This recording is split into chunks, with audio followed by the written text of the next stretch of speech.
Hello, everybody, and welcome back to this Friday night edition of the Low Budget LCS. If there's MSI, there's LCS, and that means low budget from us. Just like our teams from our region in the games this morning. Uh, yeah, we're starting on that note. I'm joined today by my clone progenitor. I like that term. I Well, haven't been called that before, but I am the origin of the clones. So as all no name, I will take clone progenitor. mm-hmm. So as some of you in the chat may know, we are currently experiencing um, some server issues over at Riot Games. So we're hoping here that this game can go off without a hitch. We do have a banger for you. It is a rematch from the regular season. Lil Robot Man, Lachance does indeed lick toes. Thank you very much for telling us. With Naughty Sharks versus the Silent Assassins. Yeah, and I'm pretty excited for this matchup. I haven't personally watched these two teams duke it out before, but having seen the kind of picks that both teams use, there's a lot of overlap, and both of them kind of like to win through the same avenues. So I'm interested to see what happens when, like I don't know who's gonna win. I don't know, like if they play through the top side, if the Naughty Sharks play through the top side, and then the other team comes out on top up there, is that gonna? There's a lot of different opportunities as to what could happen in this game. For sure. And I mean, with that being said, let's just take it into the presentation prepared for us today by none other than press corps extraordinaire, Valentine. And we've got it. It's presented by myself, old no name on play by play, and then also myself, old no name on color.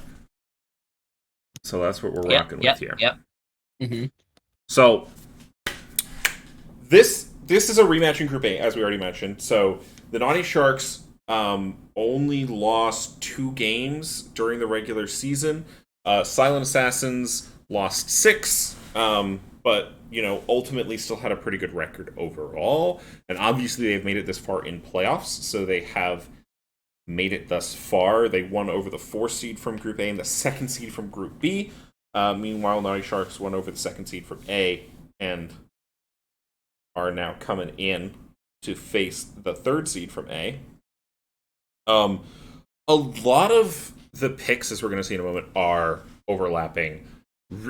Naughty Sharks does like to do some amount of carrying through top lane, so that is going to be a matchup that we have to look out for. But bot lane is certainly not a weakness of theirs either.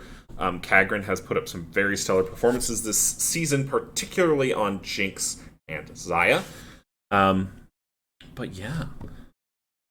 Yeah, so, and the thing that interests me is Icy has a lot of like really aggressive top lane picks, right? Like Naughty Shark's top laner is it Mixty? Is that how you pronounce it?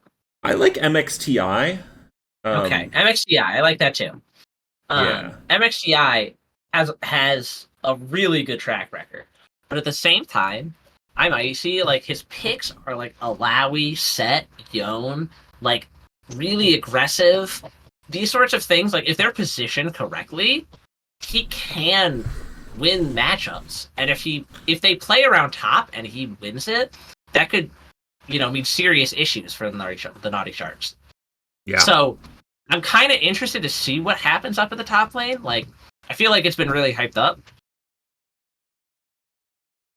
For sure. I mean, there's a lot of champions here too that could be quite problematic if just left in a side lane. Garen, Urgot, Alawi, all those champs just kind of love to split push. A lot of Hullbreaker utilizers, perhaps.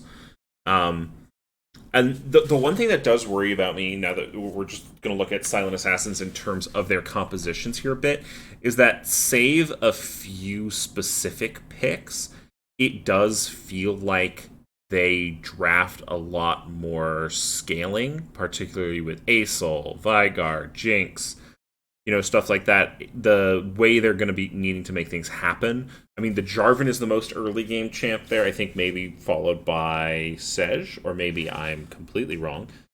Cryptic also is going to have a lot of that onus on them.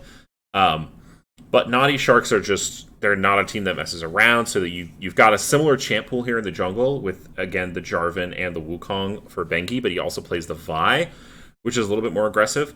But there are these similar champ pools across the board, particularly the top laners, the champ pools are a little bit distinct. But these 80 carries and these supports, both. So the difference between Kagrin and KG is Kagrin has played Zeri. Mm-hmm. And then yeah, that can make a big difference.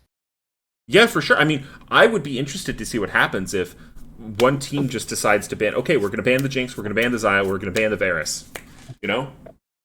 Yeah, and I also think like I'm really curious to see what both teams do jungle pick wise, because it's really clear that both junglers are about making things happen based off of our understanding of the picks, right?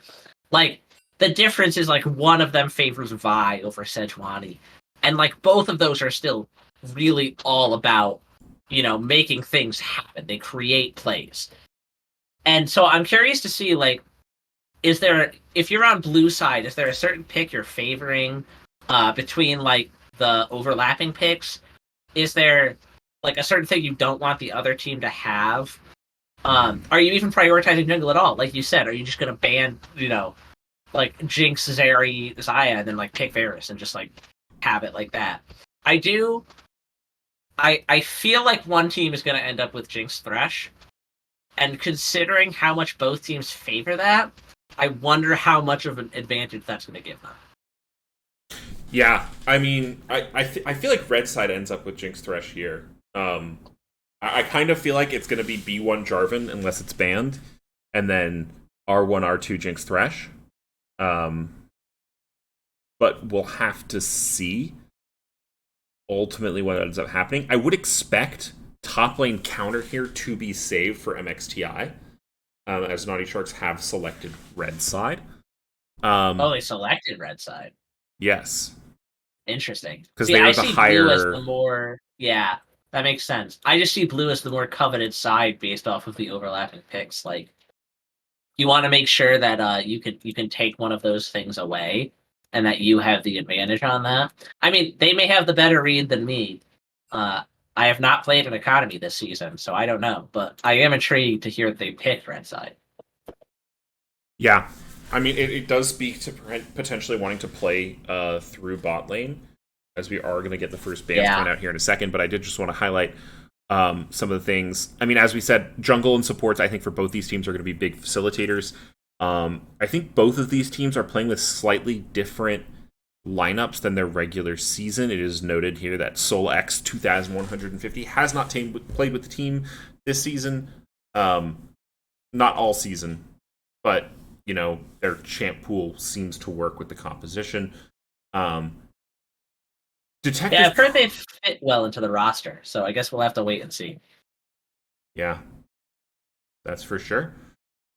So yeah, jungle bot lane is going to be interesting, as is top lane.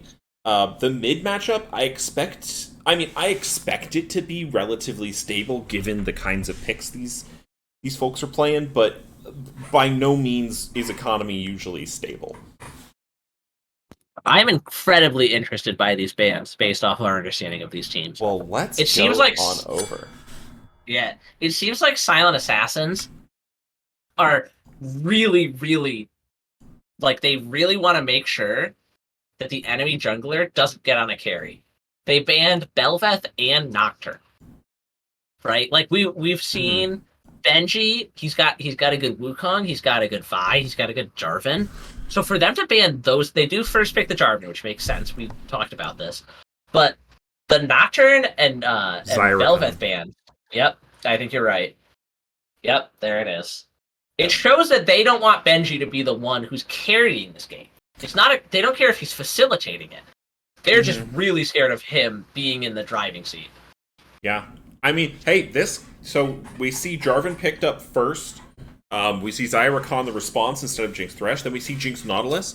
Jinx Nautilus very similar to Jinx Thresh. But given how much we've been seeing it at MSI, I wouldn't be surprised if Silent Assassins threw us a curveball and sent Nautilus mid. Yeah, so I think that's a really good point. And on top of that, I'm intrigued by just like the Jinx Nautilus lock-in. Because Thresh was available. And Thresh Jinx is pretty nasty. I don't know, like, are there intricacies about the Thresh Rakan versus Nautilus Rakan matchup that make like one way better over the other? Because otherwise, I feel like that to me that says that Silent Assassins really want to get aggressive with that lane and try and find a lead for the Jinx so they can just snowball it. But Yeah, I'm not 100% sure. It it could be comfort or just desire, or maybe the one thing that I'm thinking about is depth charge is a pretty unique ability. So Mhm. Nautilus does have just a little bit more CC than Thresh does. I want to say. I mean, it's negligible, right? They both have hook plus another ability, movement reducing ability in play, or your auto passive. But Nautilus has that additional sort of big knockup. However, so maybe you're trying to force the Featherstorm out of Zaya. Mm. I do think that Nautilus just like he has the greater lockdown. Mm-hmm. Like just even level one, the Q into root is really disgusting. But it's also like considering how much Jinx values safety, it's interesting to see them pick the Nautilus here and just prioritize that aggression. Yeah, and I do want to point out as well, as we are focusing on this bot lane, I do love the Poppy pickup into Mm-hmm. Nautilus and Jarvan. Jarvan versus Poppy, obviously that's kind of the bog standard counter, but then also Nautilus because he kind of dashes forward with his Q. It'll be pretty frustrating for him to engage with Poppy around. Yeah, I agree. I mean, just both Nautilus and Jarvan suffer from that issue. If the Poppy has well-timed Ws, which that's the hard part of Poppy, like if you can manage to time those well, it'll make a huge difference. Oh, it's Poppy jungle. Yeah, I just thought it was Poppy. My brain filled in Poppy top because Poppy jungle has just like been rotated out in my mind for a while. But now that I'm seeing what they're randomizing for their fifth pick, that's definitely a Poppy jungle. yeah, it does look like it is Nautilus support. They weren't cooking the Nautilus mid. Olaf top Mm-hmm. is going to be the pickup here. Has played That it makes before. sense. Mm-hmm. Yeah, it's also just it's one of those really aggressive snowballers. It's also a pick that can kind of like run up and bully the Mordekaiser, which there's not a lot of champions who can do that. Considering if he gets the field up, he kind of starts winning a lot of matchups. Um, but I'll be interested to see how they play it up there. I do like the Mordekaiser because you can really just hit the R button on the Zaya or the Aurelian Soul, and it does spell a lot of damage for their team fight. Like damage output. Um, but it really does boil down to how both of these teams play it. I do think that both teams have incredibly strong team fights. It's just who gets the situation that they're looking for. Yeah, I am very excited for this one. Silent Assassin's going to be looking to upset the Naughty Sharks, coming third seed from the same group as Naughty Sharks, where they were the first seed here.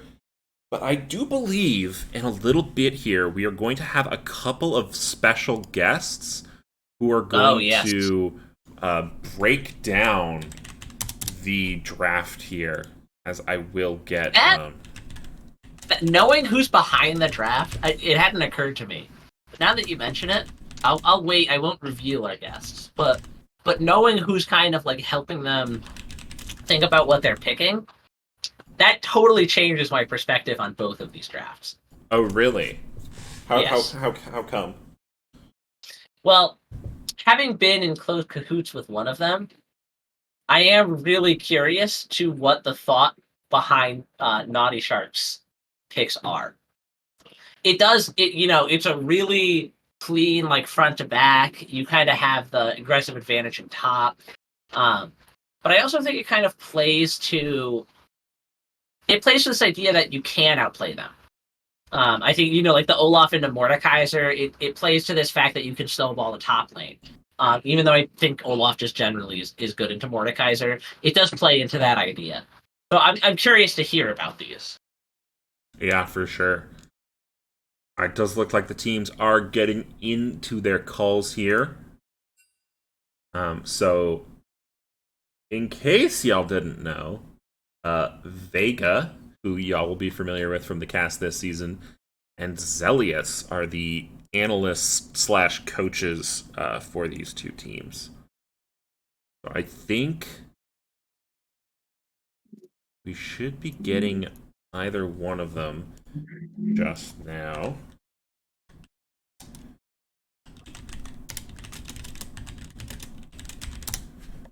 But yeah, I'm very excited for this game. I think it's going to be a banger. I'm just hoping we get a server that functions. Yeah, me too. Considering how League has been feeling tonight, no promises. But you know what? Fingers crossed. Taking some econ notes in case Sector 7 are able to beat Tempest Foime this round. That's going to be another good match. When is that scheduled for? Oh, Vega's in here. Welcome, Vega. I didn't want to just, Hello. Just interrupt you. Now you can just send it. That's good. So talk to us about your draft here. Without giving too much away, I will say Naughty Sharks is a really annoying team to draft against. We kind of prepped because most teams we've played, want blue side because blue side's higher win rate. Mm-hmm. And of course, they slam red side and make us redo our draft the day of, where we're like, oh, okay, now we don't have counter pick for top lane. But yeah, we just kind of tried to go to like a standard front to back team comp, let our team be a lot of the initiator with our jungle, and tried to get the best matchup we could for our solo laners. We think we have the best bot lane and economy.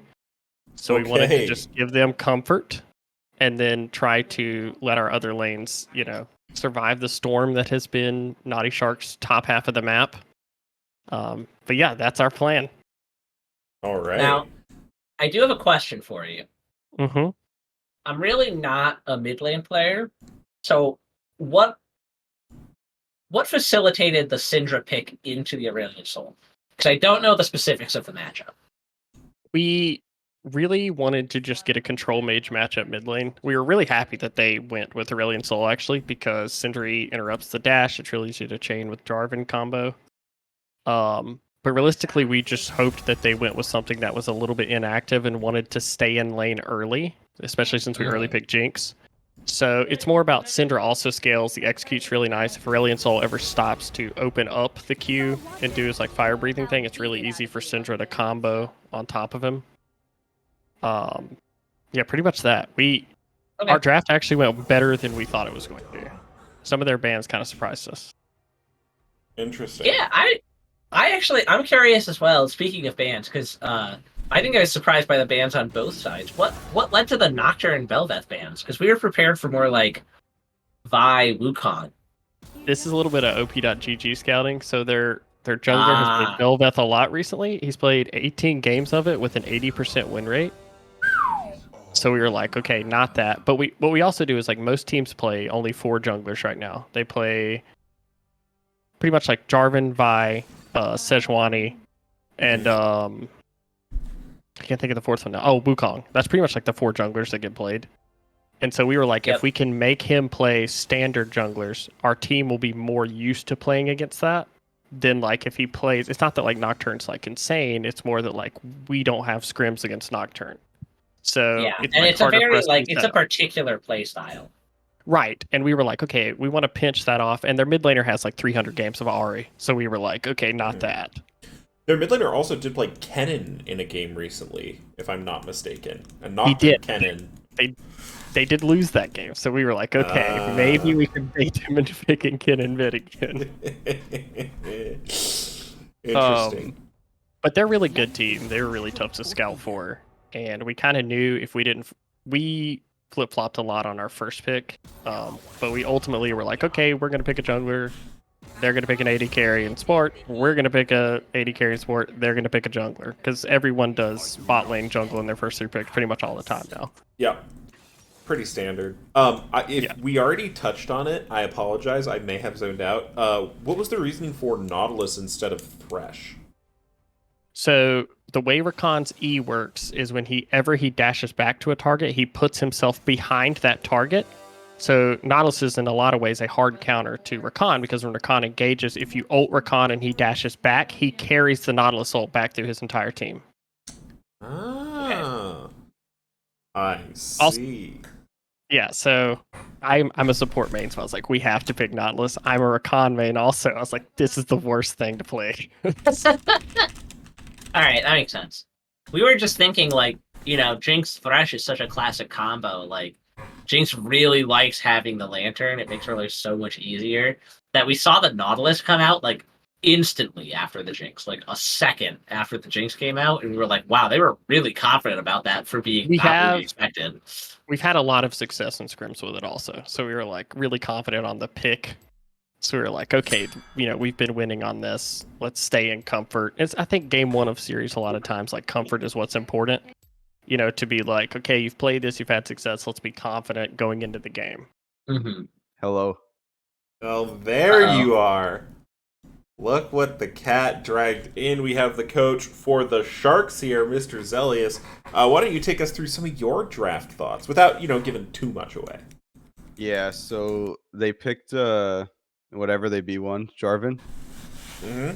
And then I was looking at their Discord profiles, and I saw that the Silent Assassins coach has Rakan as his profile picture. And I thought, holy cow, Sire, Rakan is open. So I locked it in. I've never been more flattered in my life. And then I thought, I should probably pick something that actually deals with the Jarvan now, shouldn't I? So then I said to my jungler, do you play Poppy? And then he paused. I repeated myself. And I said, do you play Poppy? And then he said, well, I can play Poppy. And I was like, but do you play Poppy? And then he said, I guess. So I locked it in, right? So, not super confident on the jungle pick, but we'll see. Okay. It is a good counter to both all you the got to do is Jarvan press and W. Not. That's what my line of thinking was. Just press W. That's all you got to do. Acel's still low-key broken. And MXTI is uncaged. I don't control him. Yeah, he's scary. He's like the scariest top laner we've played against. Now, I do have to say, in terms of the Xayah Rakan into Jarvan, I do like Jarvan into Xayah because she can't actually get out of Cataclysm with Featherstorm. You have to dodge the targeting of the ability. But yeah, it would be interesting to see. I will say to that though, if the Jarvan goes for a dive on the Xayah, the Olaf gets to free run on the backline. Olaf does work Cataclysm's fights. the best tool for dealing with Olaf, yeah. However, I told my Olaf to go flash Ghost, so providing he listened to me, the Sharks just only have to fight once every 5 minutes. Actually, maybe 3:45. It looks like he went Cosmic Insight. Ooh. I see. Wait, no, he definitely has approach velocity. They're in the same tree, right? Mm-hmm. Yeah. Yes. My bad. It's fine. It's fine. It's fine. I think what holds MXTI back from being a better player is that he has flash on the wrong key. What is it on? Oof. He has it on D right now. Hey. D stands for Dlash. Yeah, okay? D for Dlash here, okay? I don't know. I'm with Elias on this. I don't think there's two ways about it. Well, all right. I guess I'm gonna open myself to a lot of hate, and I know that this is a perfect 50-50 split in here. I guess I'm rooting for the Silent Assassins and playing with Flash on D, and Old No Name, you're rooting for the Sharks and playing with Flash on F. I just I'm gonna not put any further opinions forward before I create a situation I'm not prepared for. All right, well, we are at the faithful moment. We are going to see here if we can actually load into the Rift. Coaches, thank you very much for the insight. Anything you want to say to each other before the match begins? Good luck in virtual handshake. Yeah, I don't want to say anything. We're just, when the LCS coaches walk off with their silly little black books and they shake their hands in their suits and then walk to the back? Yep. That's our exit. That's what we're doing. See you guys. I hate that painted a perfect image. There's something upsetting about the fact that I knew not only exactly what they were talking about, but I envisioned the entire thing perfectly in my head. Yeah. I'm very... One day we will have LBLCS IRL. One day. Yeah. It'll happen. It'll happen at a Denny's. Oh my god, the game started? We're in a game! Holy... have in fact made it, and it is at 10, 11, 12, 13, 14, 15, Indeed. 16. Haha, goodbye, my friend. As I'm terrified. I feel like this is gonna stop working at any moment. And every single second that passes, my brain is like in full paranoia over whether or not the service will continue to oblige. Yo, it might. I think that just adds, a little bit of extra spice on top of this game, right? Oh, it adds spice to be sure. It could end at any moment, But for now, we do have a game. I thought they were both gonna invade, but it looks like they both decided to 5-point. Sad. Yeah. I'm a little disappointed too. They both had the invade. Okay, I don't want to say they invade teams. You pick Rakan, you pick Nautilus. I don't think I personally could pick those champs and make a rational decision that reached the conclusion we should not invade. That's all I'm gonna say.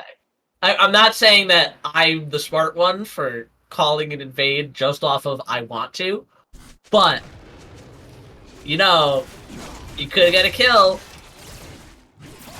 Yeah, true. But teams are going to decide just to be a little bit more standard. Not as standard is Poppy going to be starting leashless here on the top side. What do you make of our early jungle pathing here? I don't know, because the camera does not want to pan to Poppy. If the Poppy had started Raptors, I would feel a lot better about it, because I'm pretty sure 2 Qs just clears that whole all of the mini ones. And then Red at level 2 is not as bad, but I am not totally sure. Poppy's also just gonna skip Raptors, it seems. Yep. And on top of that, not a fan personally of the Dark Harvest build on Poppy. I think just some sort of Predator, Phase Rush. Oh. Ooh, B1 gonna go in. They are gonna take over to 2, but they've taken a ton of damage. Dredgeline is gonna hit, and Rakan's gonna go incredibly low. Exhaustive use flash forward from Kaiji, looking for the kill, but First Blood will go over to the Jinx. But now, over to Kagrin, but now Jinx gets excited. KG looking to do the damage. Kagrin looking to wait out that excitation, and now Pippi is on her way to the bot lane. We'll see if KG can sniff out this gank as Kagrin is trading a little bit heavily. Here comes Bengi. It looks like Kaiji is just gonna be okay. I'm sorry. Bengi is a maniac. He soloed red and ran straight to blue as Poppy to gank bot in the middle of that play. I'm not flaming him. It was incredibly advantageous to be bot during that time. But insane pathing. Yeah, in the Poppy Jarvan matchup, you don't expect the level 2 Poppy gank. You expect the level 2 Jarvan gank. But Jarvan opting for a full clear here, just saying, you know what? We're not too worried. Can't really gank Acel right now. He's kind of pushed into turret. So I'm just going to take my camps and see what happens.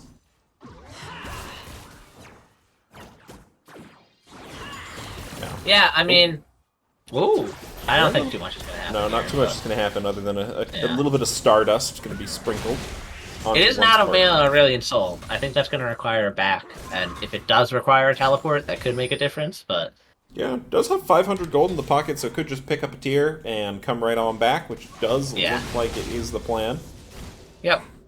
I think that's the reality of what's going to happen mid every time we look for the foreseeable future. I do think... I like what I'm seeing out of the top laner. We haven't seen anything interesting, but I think that's part of the nature of top lane. I think both of them are playing incredibly strategically, which is not something you always see in economy top lane. Yeah, I mean... a lot of times you see people butting heads, and it's very fun, but... Maybe a little bit less, on the intellect side. Yeah, I think Mort has to be very careful in this matchup. I think anyone has to be careful in Olaf. because Olaf's kit is built around running at you and killing you, and the best place to do that is in a long lane. And it's into someone who has no abilities not attached to their body. Speaking of which, he's going to go forward. He's going to be using the Ghost. That's going to be 1-2, but we are going to pan over onto the mid lane here. As Stun's going to go on to Spartan. Detective Purple, just looking to keep matching the lane. Hasn't backed yet themselves, sitting on 1,000 Gs in the pocket. Oh, I didn't think about that. I was just looking at the Syndra pick, like, trying to see where it fit into the comp. Well, that's not the question. It's on someone who has purple in the name. That's just an advantage right there. I see. The only better champ would be Lulu mid.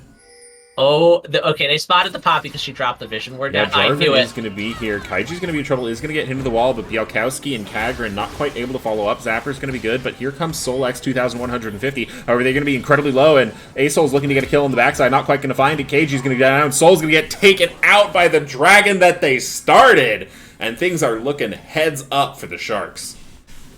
I have to say, I don't know what Soul was cooking, but if I was the jungler and it got panned to the 1/2 a second where it looked like I started Dragon at, like 10 health, I would feel pretty bad about that. Well, he started drag earlier in the play, and then it just didn't fully reset.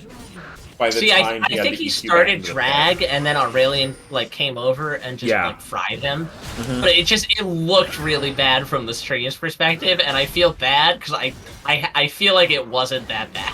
Yeah, we are seeing MXTI going forward here. Shield is going to be used. Ultimate will be dropped. But I think an axe missed there, meaning MXTI not going to go too far forward. But I think the Sharks are going to be A-okay with that. They're 1,000 gold up and a dragon up as of right now. Yeah, I mean, I'm curious to see how this keeps going, right? We'll see if, there may or may not be a shift topside for the Herald spawning on the sides of the Silent Assassins, but I think either way, we have seen a lot of promising things from them, but there is definitely, a gold advantage slowly creeping for the side of the Sharks. So, we're going to have to wait and see. Because I think if they really, prioritize a Herald, they could make a huge, blast back into this game. And, maybe they could just, outplay individually anyways. But I don't really know what their plan is. We know their coaches are two very, very, practiced, intelligent league players.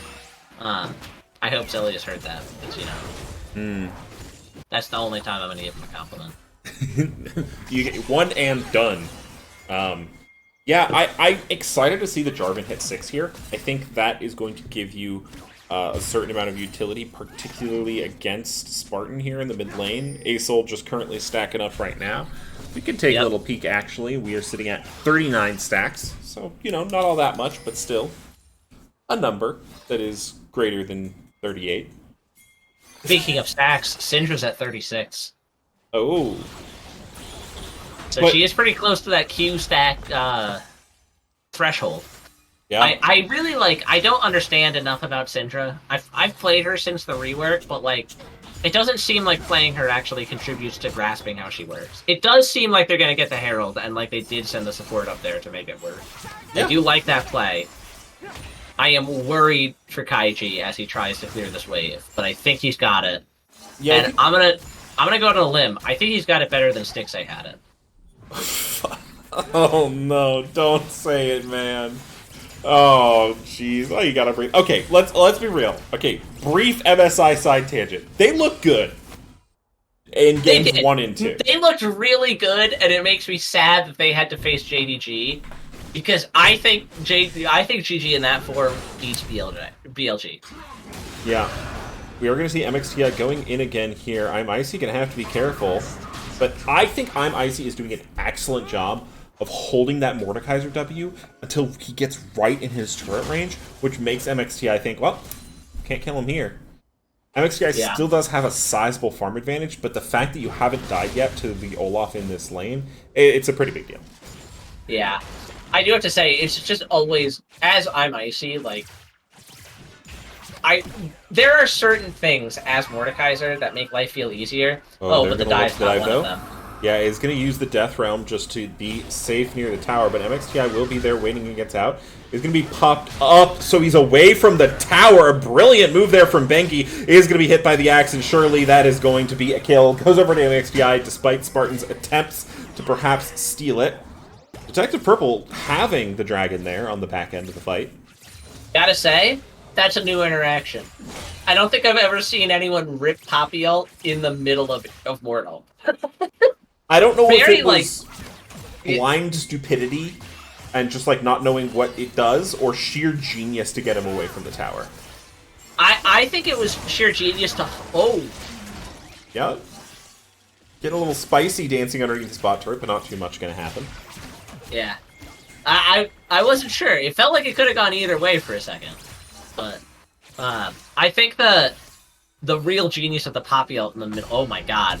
Yeah, this speaking of Poppy genius, flash forward. Doesn't get the stun onto the wall. Detective Purple is now available. Scatter of the Week will mean that Bengi is just going to lose flash. Yep. Olaf has picked up the Ravenous Hydra, which... Oh. Okay, and we're in the middle of a pause. Oh, which is great. Soul DC'd? I don't know. No. We'll find out soon. It seems like it's red side, but we don't know what the problem seems to be. We'll find out soon. Either way, there's a lot to catch up on, because this game really wanted to shut me up and just have fight after fight after fight. I will say, Poppy ult was genius, because it just basically suspended Mordekaiser in the air for half of his ult timer. It didn't send him anywhere, because apparently it can't send him outside of the zone. But it did just like keep him in there and force him to stay there until he came out of the zone, at which point Olaf just queued him and he was dead. Oh, Dizzy Ake, your question in chat. If you join the Discord, which Pogo might be able to inform you of, you can actually be ready to submit a team for the next season. So, yeah. Pogo, do you know where the link is? I believe there's a link in our description, and if that one doesn't work, just let us know, and we can generate one for you and put it in the chat. I will say that there is probably going to be... Right now we're in the last bits of the spring playoff, the spring season. So this is spring playoffs, this is economy, which is our Iron, Bronze, Silver-ish league. Obviously gold players are also allowed based on the point system. So we're likely going to start back up in late summer. But we are going to have events in between now and then, and we do occasionally have community in-houses. So I would encourage you and your team to get in the Discord, see what's up with the community, and yeah, vibe it out. As we do get our traditional post-pause. Okay, I was going to say, because this time the client just decided to not pull up any pause for me. So I wasn't sure if the game was actually paused or my client was just freaking out, but... Yeah. I will say, so far, it is looking like a pretty lucrative Schmeckle payout. I believe only about 20% of the Schmecks were on the Sharks here. Oh, man. Now you're making me sad. I didn't bet for the Sharks. I recently ticked over the 100k Schmeckle mark. So I'm sitting on my little dragon sword as the Sharks are going to take up their second dragon. I've been relishing in my lack of Schmeckle gambling. So, I am proud of that, but it also means that I've been hard stuck at 45k Schmeckles for quite a while. Listen, we gotta use those Schmeckles. They pay for cat food, right? That's well established. That's important. Yeah. All right. Yes. What do you think the Assassin's win condition is moving into this mid game? And by win condition, I mean, like, how do they seize control of this game as we transition into mid game? In the next 15 seconds, then you need to use Herald. Cataclysm's available. If Purple wasn't backing, I'd say Cataclysm, Spartan, try to get that kill, and put a bunch of plates on your Syndra. And then in fights, what you need to do is you need to Cataclysm Olaf, like they were talking about in the pre-draft here. Bialkowski is just here to cover the Herald, so it's just going to be plates for Jarvan there. Syndra could not get close enough. But yeah, you just have to like isolate MXTI in Jarvan ult, and then isolate maybe if it's a dragon fight Bengi, if it's not either Spartan or Kagran using Mordekaiser ult, and then have Kaiji take out the rest. Because Kaiji, the other thing is about to proc Cull. It's only 3 more minions. Oh, that's like the best feeling in all of League of Legends. I don't think, like, it's just the plus 350 gold, that's pretty beautiful. Yeah. Now, I am kind of curious. I'm impressed. I'm thoroughly impressed with the Naughty Sharks that they are 2k ahead off of a 1-4 lead. That's a kind of, like, really high-level thing you see where it's a lot of map pressure and not a lot of outright kills that cause you to snowball this gold lead. So, to be able to gather a true 2k gold lead by like 14 minutes off of mostly pressure. Ooh, Super Mega Death Riot not going to hit Kagran there, but he's going to use the Feather Storm. Yeah, and that is a longer cooldown than the Jinx ult, but at the same time, you would have much preferred the Xayah kill to the Xayah ult. Yeah, Cryptic looking for something there, but Kagran and Bialkowski just going to play safe. Yeah, and I think they know, like, they don't have to go crazy here. They've got a pretty solid CS advantage in the top lane that the Olaf can continue to push. They've got a ton of pressure. As long as they don't over-aggress this, they're going to continue to be in a really solid spot. Yeah. And then, going ahead and picking up this second charge, the Herald, using that top priority. Really smart moves. And using the fact, bot lane, they're also saying here, hey, our jungler is up there. We don't know where their jungler is, so we're going to assume he's down here. We're just going to play it safe. We're going to let him get the crab, and we are going to chill. And that Herald, I think... Yeah, go ahead. As a jungler, that is very frustrating, because you want to do the cross-map. You want to make the play. And they remove any potential agency from your hands. Well, this is one of those, as a fellow jungler, I feel bad for Soul. They are going to try and go for this turret, but... Yeah, it looks like Bialkowski and Kagran are looking to take a 2v3 underneath the turret. Bialkowski... I think Bialkowski is looking for it. I don't know if Kagran's looking for it. Yeah, it is pretty aggressive positioning here from the Rakan. A lot of turret damage will go down onto that tower. Objective bounties available, so that potentially could be picked up. That's annoying. Yeah. I think that... I totally forgot where I was going at that point. Please continue. Yeah. So you do have your objective bounties for a turret. It's going to be 250. If you can get that. Looks like Kagran wants to take the tower, and the rest of the team wants to take the Jarvan. But the Jarvan is going to potentially go towards the tower. Here comes Bengi and Bialkowski. Flag and drag not going to be able to hit. Charm up is going to be good. Flash out. Exhaust, though Soul does manage to get away. Turret will go down, and they have 5... we're looking like we're prepping for a 5v5 in the bot lane. Yeah, and I mean, it really seems like they just want to set up for this dragon. But I don't know if the Silent Assassins are actually looking to... It looks like they want to push up and fight this. So this might be the big determinative fight. Hook is going to go forward. A beautiful scat of the week, but here comes the Olaf. Oh, the Call of the Sky is going to be good. I forget the exact name. Double kill. Blood is tasted for MXTI. Triple kill for the Olaf. And that is going to be all she wrote for this drag fight. Yeah. And, I mean, that does check out with what's been going on in this game so far.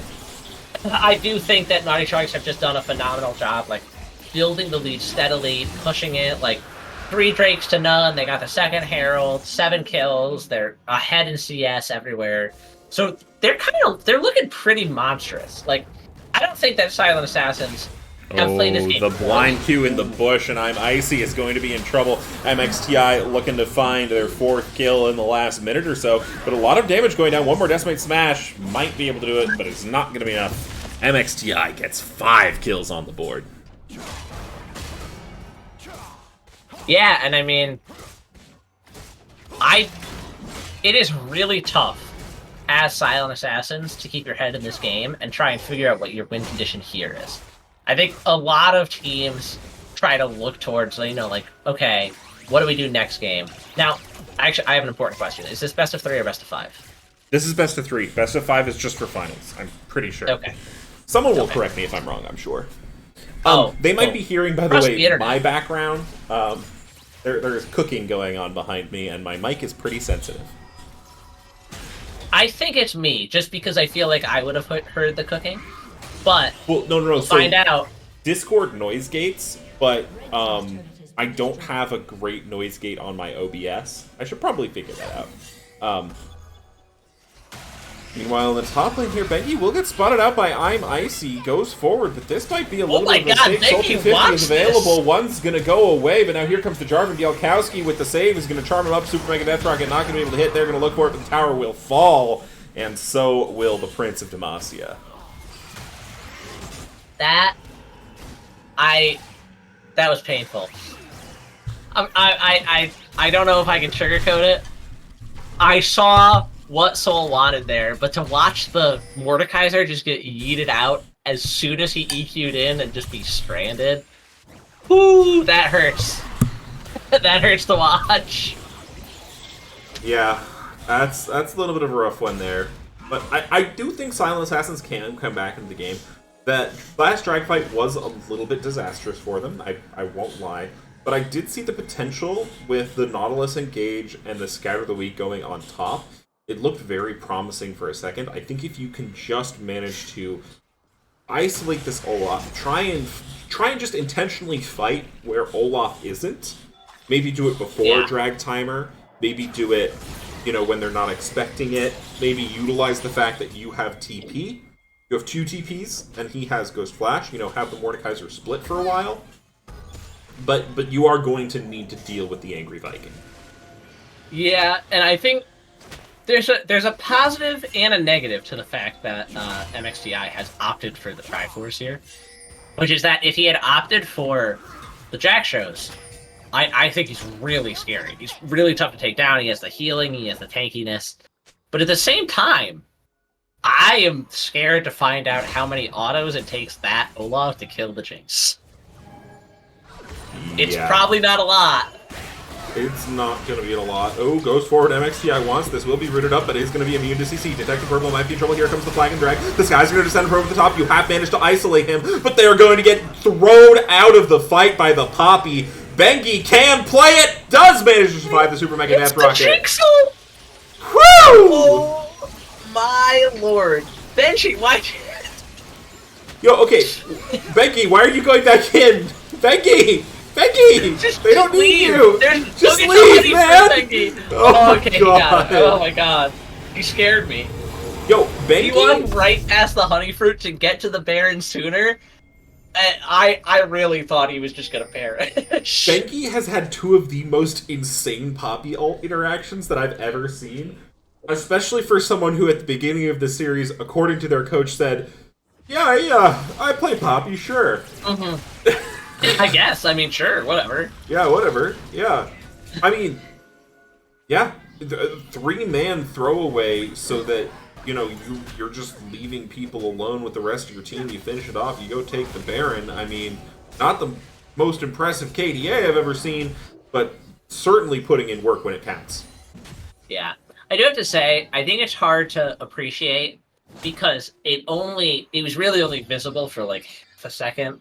But I do think the Silent Assassins had a really solid setup. But once the Poppy ult hit you, oh my god, we're going right into another fight? Yeah? No, okay. High tensions. High tensions. Yeah. It's really hard for the Jarvan to try and even, sneak a steal here. I don't know how you approach the Ocean Drake, and I don't know what you do once they have the Ocean Drake.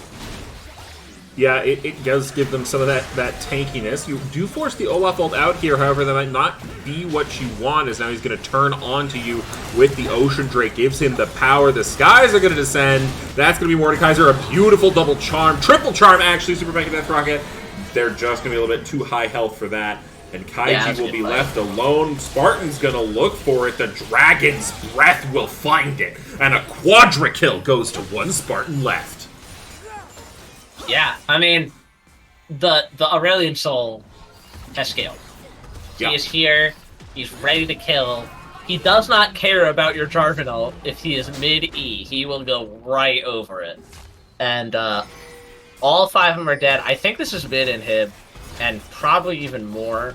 I don't think it's the end of the game here, but I do think this is kind of the point where it starts to hit, like, insurmountable. You know, like, Yeah. it's a 10k gold lead at 23 minutes. With an Ace. It's going to be real tough to come back from. Yeah. Yeah, I mean, we can be at the point where we do start talking. I see some whispers of it in the chat. What are your adaptations here if you are the Silent Assassins going into Game 2? I'm curious to see what side they select, because I think that determines a lot about your draft plan. I think Soul has struggled a lot this game to have an impact, but I also think that having an impact as Jarvan into this team is really tough. Like, we talked about the interaction where Jarvan R can keep the Xayah pinned, even though, like, if she ults, like, she's still stuck in the walls. But, like, the only target Jarvan actually has a good EQ on is the Aurelion Soul. Like, you don't want to EQ into the middle of a bunch of Xayah feathers unless you're really confident your team can handle it. And there was no point in this game where, like, they really had the advantage to make that happen. So, I'm not sure if it's just, like, hold on to the Jarvan pick a bit longer, maybe opt for, like, Wukong or Vi.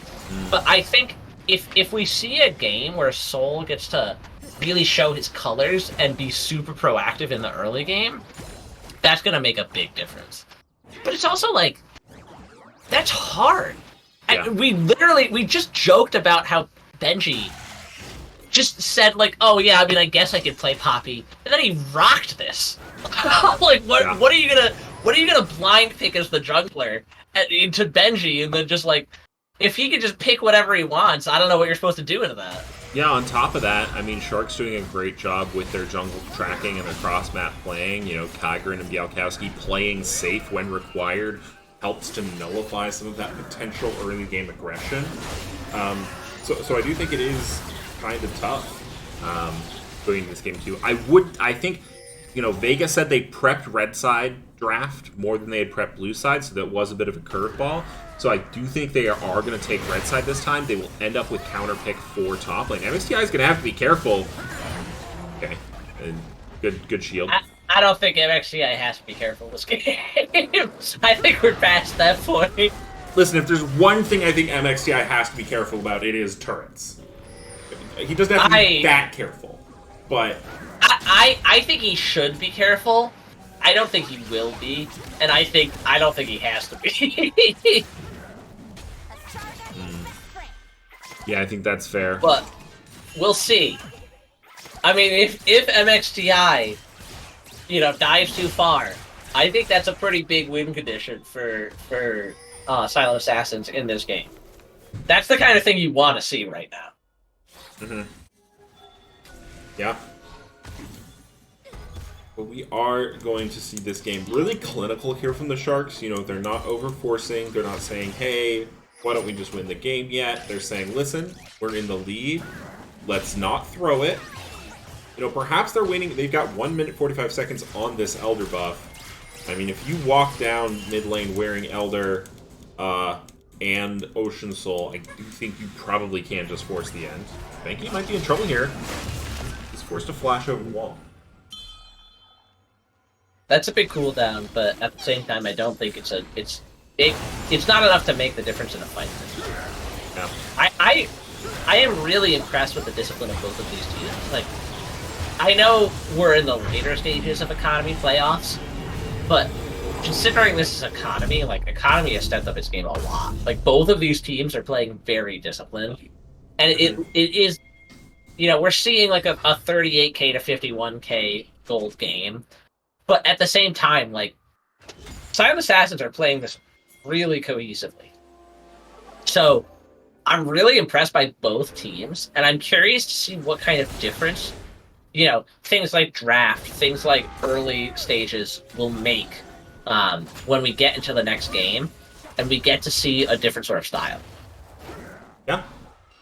It will be intriguing. I imagine Olaf not going to be available next game, if I had to hazard a guess. I don't know. Because I feel like, I mean, we've seen some of MXTI's really scary picks. And I feel like the thing with Olaf is it's incredibly terrifying to a Mordekaiser, but I don't know if that means that you want to go out of your way to ban it when you have these other things you're also worried about, Oh, Detective Purple gonna have to be careful. Olaf gonna use the Ragnarok, will be CC immune, but is alone in the middle of the enemy team. This could be the moment you are waiting for. Still alive now as Bialkowski goes for the follow-up. Soul gonna come in though, MXTI quite low. This could be the fight. Super Mega Death Rocket not quite going to clip them. Elder is on the table. We're going to have to see what happens. It's 400 health. It is going to go down. Soul forced to flash away. And now MIC has to be careful. There goes one. Cataclysm skews. But you trapped your own team in there. Soul's going to die. The explosion will clip Syndra on the way out. And surely this is going to be game one for the Sharks. Max range Aurelion Soul all into Elder Dragon proc. That's got to be one of the most depressing ways to die in League of Legends. Yeah. One way or another. Just I changed my mind. I think Olaf's getting banned next game. Just, Acel cast R somewhere else on the map and had Elder so you get to die. Wow. Yeah, okay, the Olaf is terrifying. A little bit. I think in its own right it deserves a ban. But that's the question. Does it deserve a ban over his Darius and his Gwen? Is the Olaf what you're so worried about with what you're going to pick top? That's something worth banning in the face of his other incredibly terrifying and also snowbally top lane picks.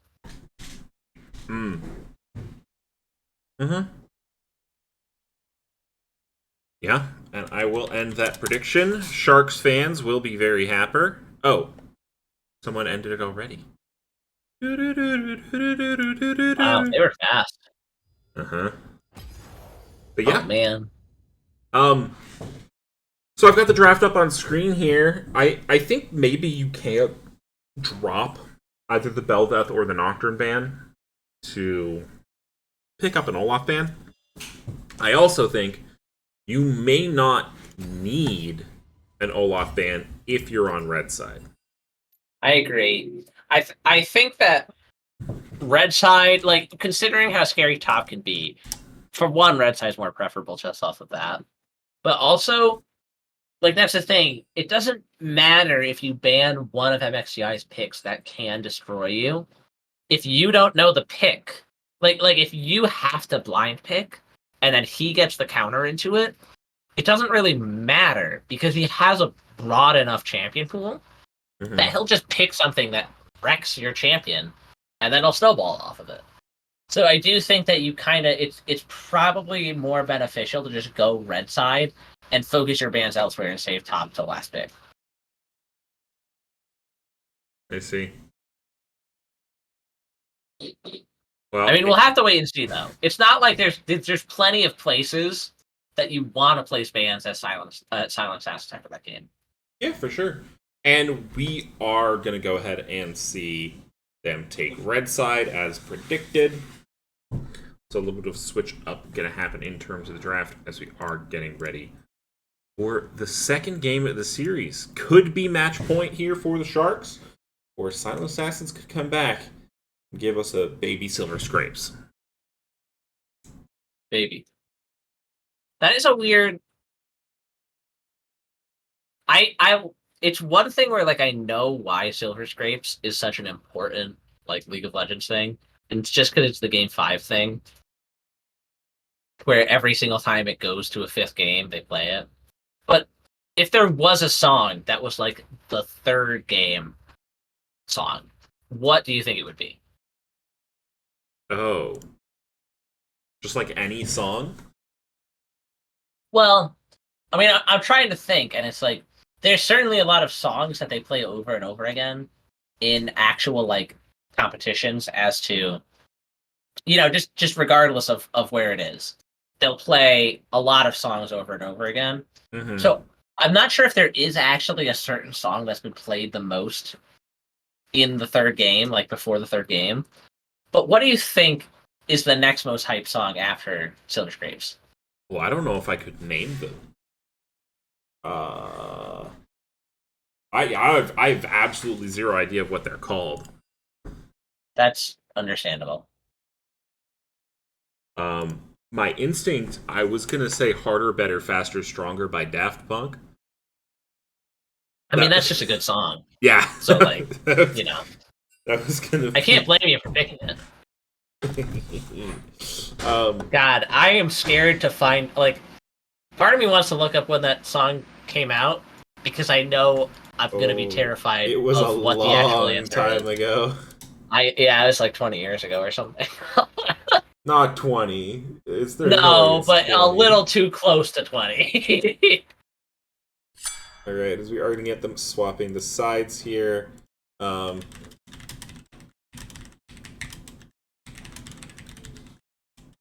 mean, I was really sad when Daft Punk said it came out in. It came out in 2001. Bad news. It's over 20. It's 22 years old. Yeah. Oh no. Wow. Good album. I'll deal with my Discovery, great album. Oh yeah, phenomenal. If you for one, I have rarely, because I'm somewhere between a millennial and a zoomer, just listen to an album straight through. But I've done that with a number of Daft Punk's albums, and they're thoroughly enjoyable. Yeah, that's understandable. I do think that album in particular has to be like pretty high up there. Like I don't frequently listen to Daft Punk. Like I don't feel like they've captured me in a lot of their later songs, but that album in particular. Yeah, that's a good one. I think is hang on. I need to look at the album. I'm also I think the draft has started. It has. We were too busy obsessing over how old we are. Okay, it does look how like long it's been since that album came out. Vi is banned away. They are going to swap out the Belveth ban, and the Ari ban on the side of Silent Assassin. So Ari will be the first pick here by the Sharks. Sejuani looks like it's going to be the answer. Olaf not going to be available. That could be flex top. That could be jungle. Maybe support, but probably either top or jungle. Probably jungle, given the champion pools. We still see the Urgot ban. We still see the Vi ban. We still see the Malzahar ban. Ash going to be the pickup. Perhaps they're going to go... have any... Oh, God. I have not seen Melio in a 5s game yet. So, Melio Jinx is really strong. It's a really I figured. It's a terrifying sounding pair. I was gonna ask if you think that Ash is ADC or support, but now that we see the Braum hover, I think the question's kind of been answered. I mean, we don't know yet. Okay, yeah, that's an Ash AD carry.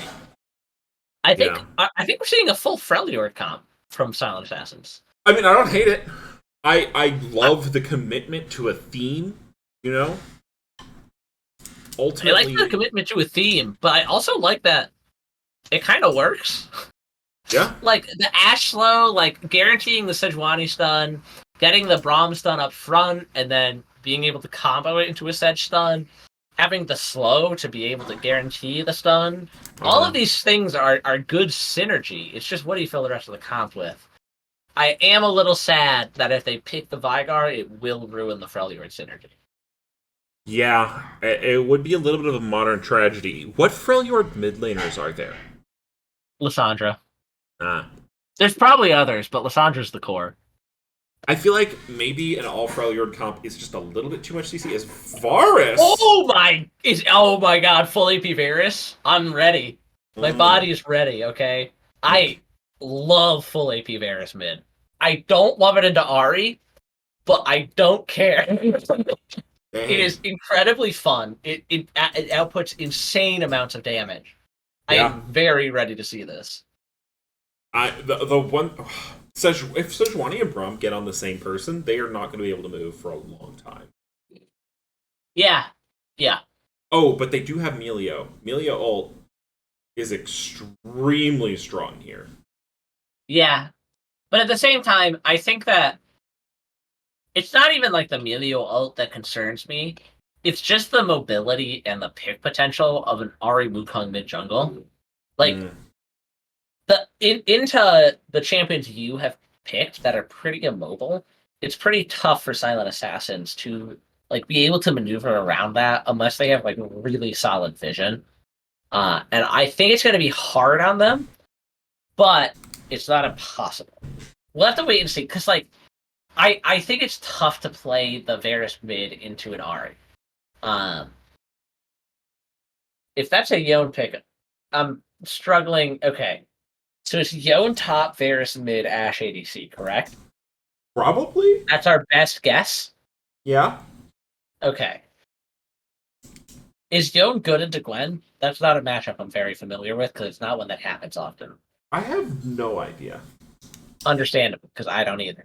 I know MXTI's Gwen is a force to be reckoned with. Yeah, Val popping off in the chat about that one. I believe we have some specifics in the presentation that was prepared for us. Yeah, I do think we knew that their top laner played a good KDA and 1,000 damage per minute on Gwen for MXTI. Okay, yeah, that's spooky.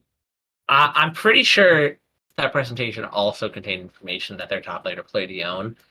But I'm curious to see, because Yone and Sejuani is a good combo, but it also, like, it feels like we're going to see Yone, Sejuani, and Braum together a lot.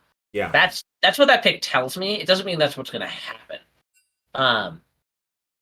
But I think there's a lot going on here, and I think ultimately the most important deal is that the late game of Silent Assassins just contains so much damage. It's tough to maneuver. Because like even if you get to late game, if the Wukong gets a good ult off, it might not end up mattering. But they do have just so much damage that if the Braum gets good setup, if the Sejuani gets good setup, they can get really easy picks. They do have some peel. So I do see a win condition for them. Yeah. I just don't know what that early mid game dealing with the Ahri, dealing with the Wukong looks like. Yeah. If Zelius and Vega would like to come back on, you are more than welcome to, as we are going to have our traditional spectator delay going to be happening here, as well as a bathroom break. So, you know what it is. Now, do you think Silent Assassins has made improvements with this draft? Like, which game do you prefer? Do you like their draft first game or second game better? I prefer game one. I think their game one draft had a lot of very clear pick potential. I think this draft does have a lot of CC on it. I'm concerned about where your damage is coming from. I like this comp.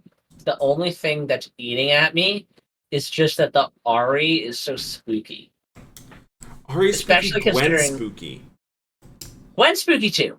Like NXTI is spooky. Period. I'm not gonna everything get into that. Spooky. Everything he picks is scary.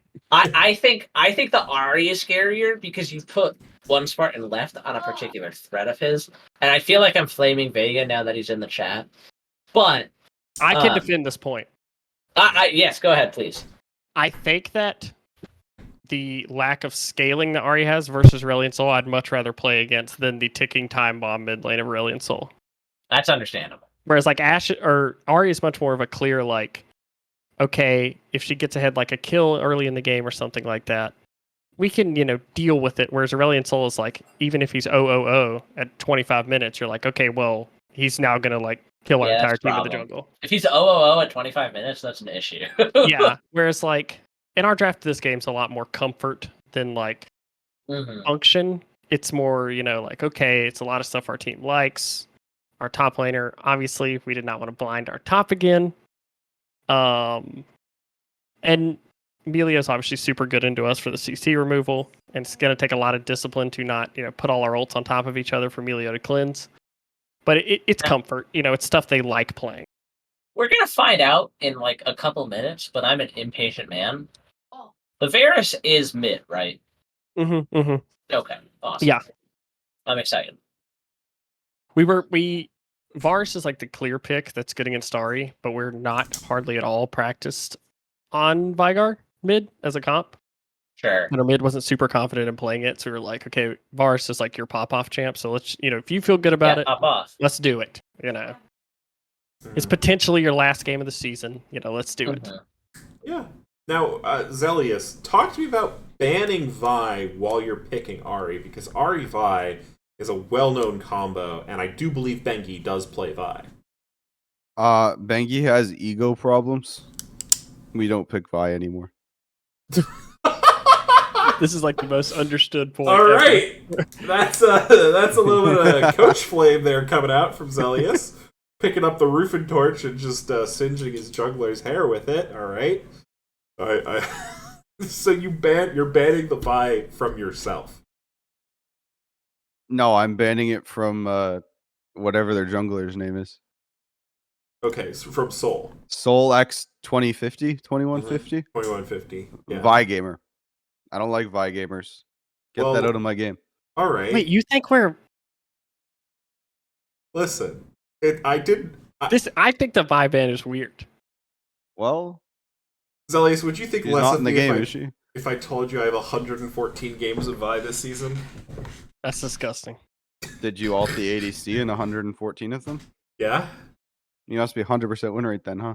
That's 60, but close enough. That's pretty good.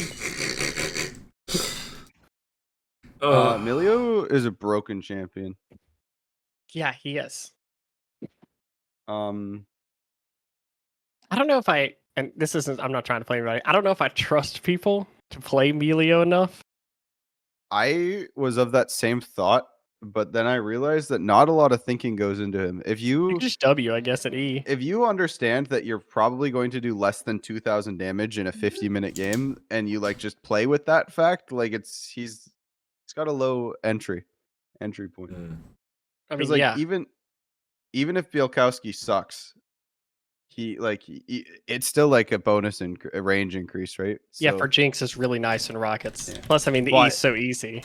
I will spill not scrim secrets, but some practice secrets, I guess.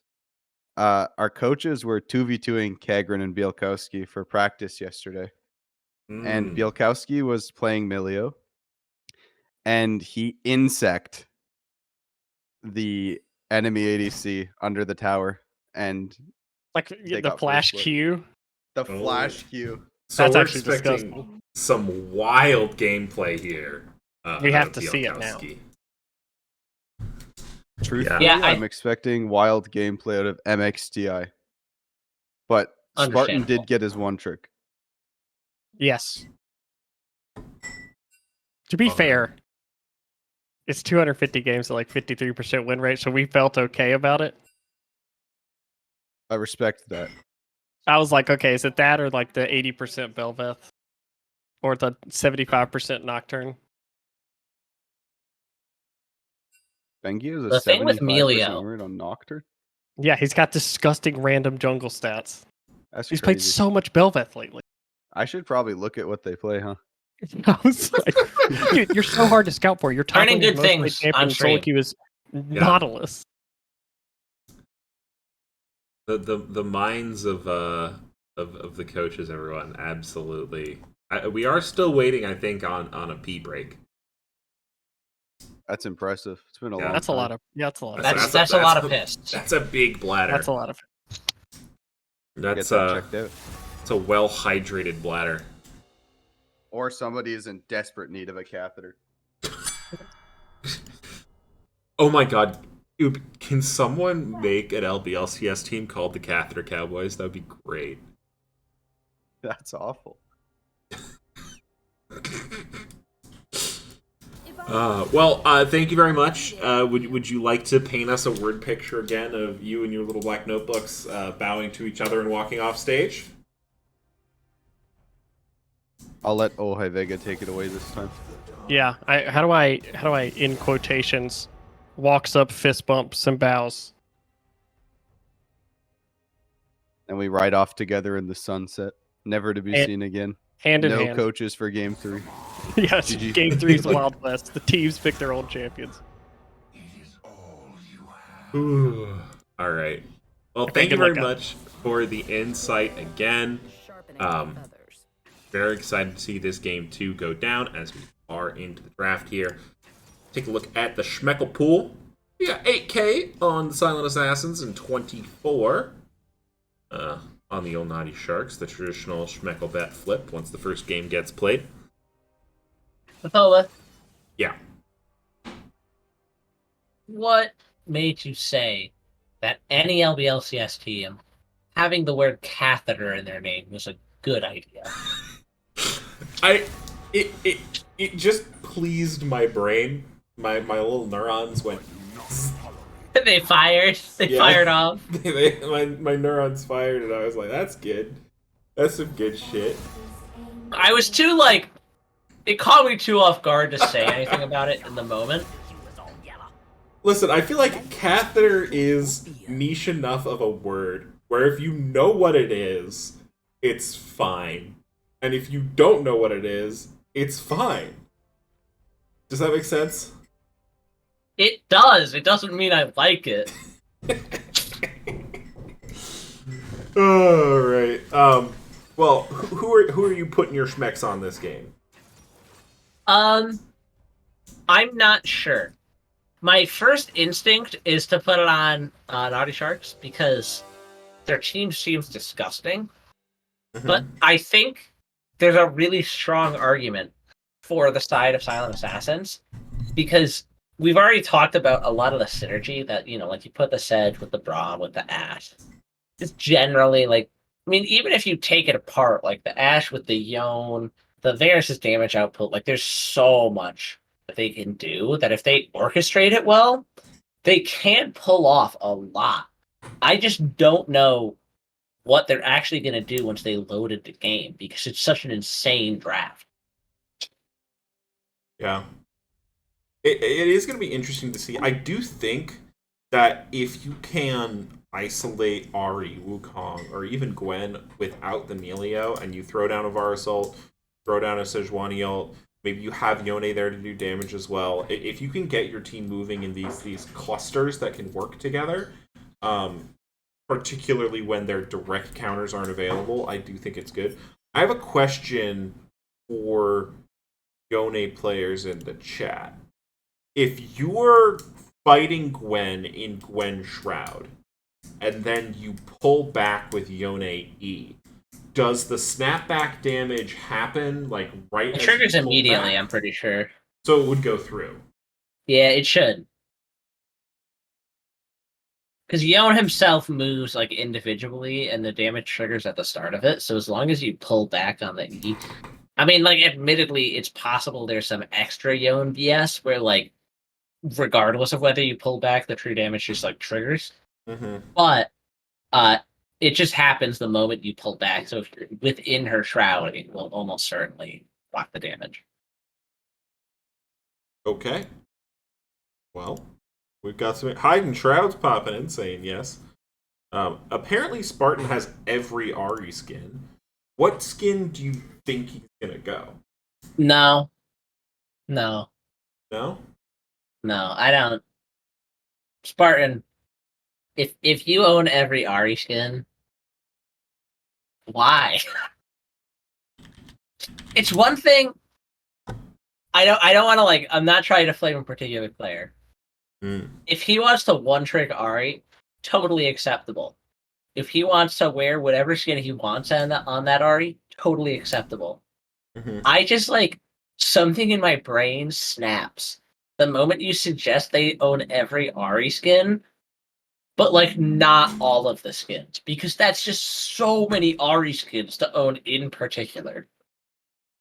I mean, I'm pretty sure there's a couple members of the LBLCS that actually own all the skins. Like, Yeah, but that's my point. That's different. That's like, if your goal is to own every skin, that doesn't bother me. But somehow, just having every single Ari skin, but not owning every skin is even more of a sin. Because it's you can't wear all of the skins in every game, you know? Like I see. Listen, I didn't call anyone out in particular, okay? Trad Boom called out Spartan. That wasn't me. And I didn't say any names for any particular individuals who may or may not own all of the skins in the low budget LCS. I will say one of them may have picked their bonus skin to make another member of the low budget LCS jealous, but I will leave it there. Yeah, no, it was the correct choice. Mm-hmm. We are gonna get into game here in 4 seconds. If I was a betting man, I would be putting my money on the Sharks. As much as I do love a good Sejuani Yone, I've cooked that one up quite a few times. I just think that Sharks really showed themselves in game 1, and I like this draft even better. And there's the Prestige KDA RE 2022 edition. Yeah.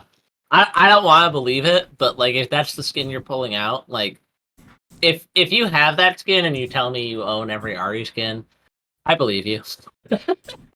That's not a standard RE skin. Mm-hmm. Alright, well, if my Control-Shift-Z will work here... Game. There we go.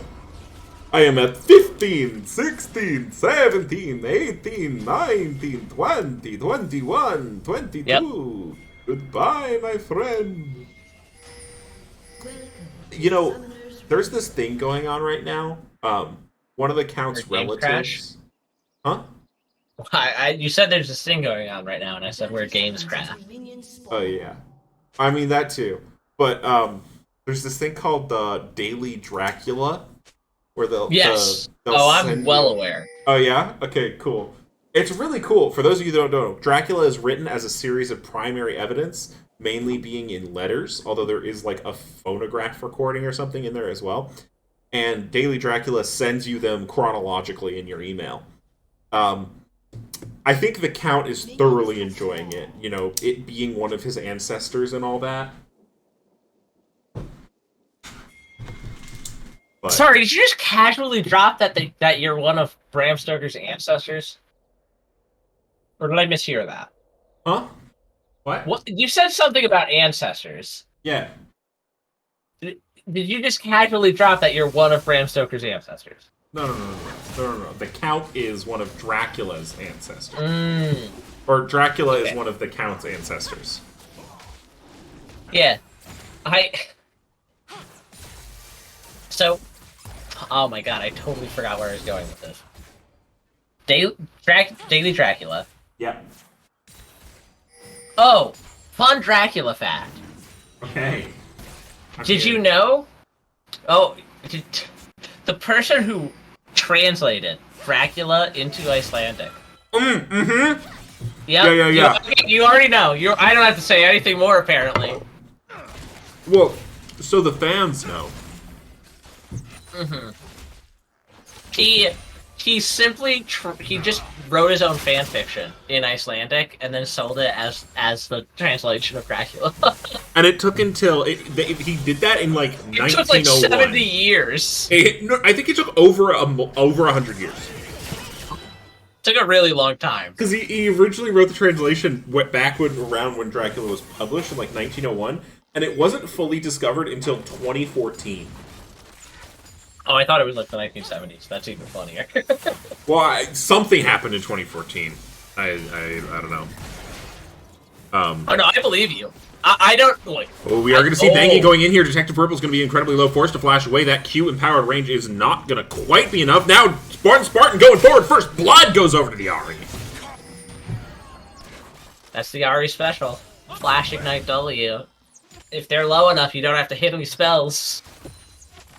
Yeah.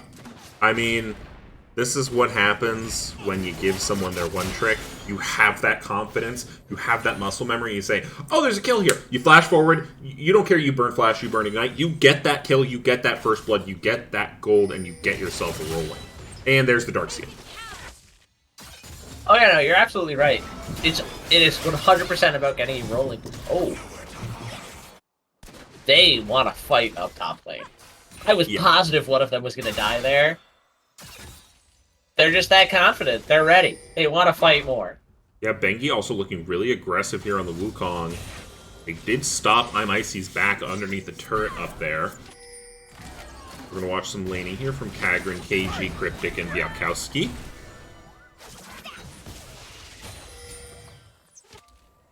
Yeah, doesn't look like too much else going to happen there top lane. Just a little bit of pressure. It does look like, again, MXTI does have a significant CS advantage. We saw that last game on the Olaf. We are also seeing a Darksteel coming out here. I'm making a prediction right now. I think that Silent Assassins are going to build a lot of MR. Huh? You know, maybe, but at the same time, will it matter? Maybe not. We're looking at two of the mages with really high true damage content. True. That is true. Maybe health and armor is a better option. I don't know if there is a good option, but we'll see. I have faith in them to figure it out.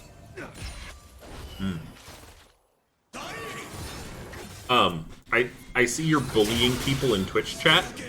No. I'm not bullying people. I'm bullying person, and that person is hiding traps. Let's get this very straight. Okay, my apologies. One Spartan left going forward a little bit. Charm is going to land there.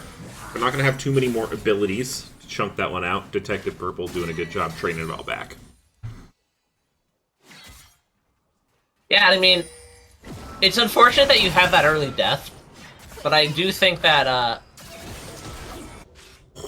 I cannot tell how any of the trades are going top lane. I'm really trying to, like, buckle in and wait for something exciting to happen, but it really just feels like both of them are chunking each other's out, and then, like, there's no kills. They just keep chunking each other to 1 and then backing and then chunking each other to 1.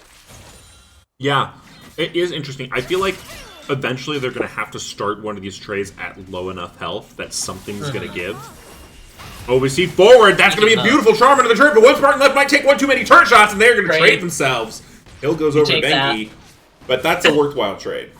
Yeah, I have played enough Eris mid to know that is a worthwhile trade. You are more than happy with that. Especially having had... I feel like you now know, too, that Benji is really looking at this mid lane like he wants to put it far behind. Right. And I think that Detective Purple has a lot of the... I mean, he knows that he's going for the Nashor's first. He knows that he's in this for the long haul. So he is just going to buckle down. He's going to get ready for these dives. And he's going to try and trade positively. And I'm simply going to keep talking because I presume nothing's going to happen in this top trade. Yeah, I'll just shout over you if something actually happens. Don't worry. We'll get it. I'm not sure either of us will be able to tell. If I could be real. It'll just be... We're talking like, oh yeah, so, you know... Let's talk about the D&D movie. Did you see the D&D movie? And then I haven't yet. I've heard good things about it. It's good. It's good. Also, if you want another D&D movie, there is a beautiful old indie film about D&D that is available for free on YouTube. So any D&D players, you can go watch this. I thought you were about to tell me to go watch the old animated Lord of the Rings movie. I mean, yes, do that. I love it. But no, it's called Darkness Rising. Well, the one I'm thinking of specifically is called The Gamers 2 Darkness Rising. It's so freaking good. There's a Gamers 1 and a Gamers 3. The Gamers 1 was, they didn't have everything figured out as well, and it's a little bit too low budget. Gamers 2, I really love what they did. Gamers 3, it's also good, but it's based on Magic the Gathering instead of D&D. I'm sorry, I 100% tapped out of this conversation, and I came back, and you were just talking about Gamers 1 and the Gamers 3. Yeah. With full confidence, as though those are not incredible names. Yeah, well, no, the series is like, it's 3 movies, they're all indie films, and it's like the Gamers 1, I think the Gamers 1 is just called the Gamers 1, and then the Gamers 2, Darkness Rising, and then Gamers 3, I can't remember what the subtitle was. Is that the subtitle? I can't remember what the subtitle was. No, I wish. That would be great. But, yeah, they're all... How has this bot lane been going? We haven't checked in on it much. Because the top lane just keeps wanting to do this. Yeah, top lane is constantly baiting us a little bit, as is my wanting to talk about Dungeons & Dragons films.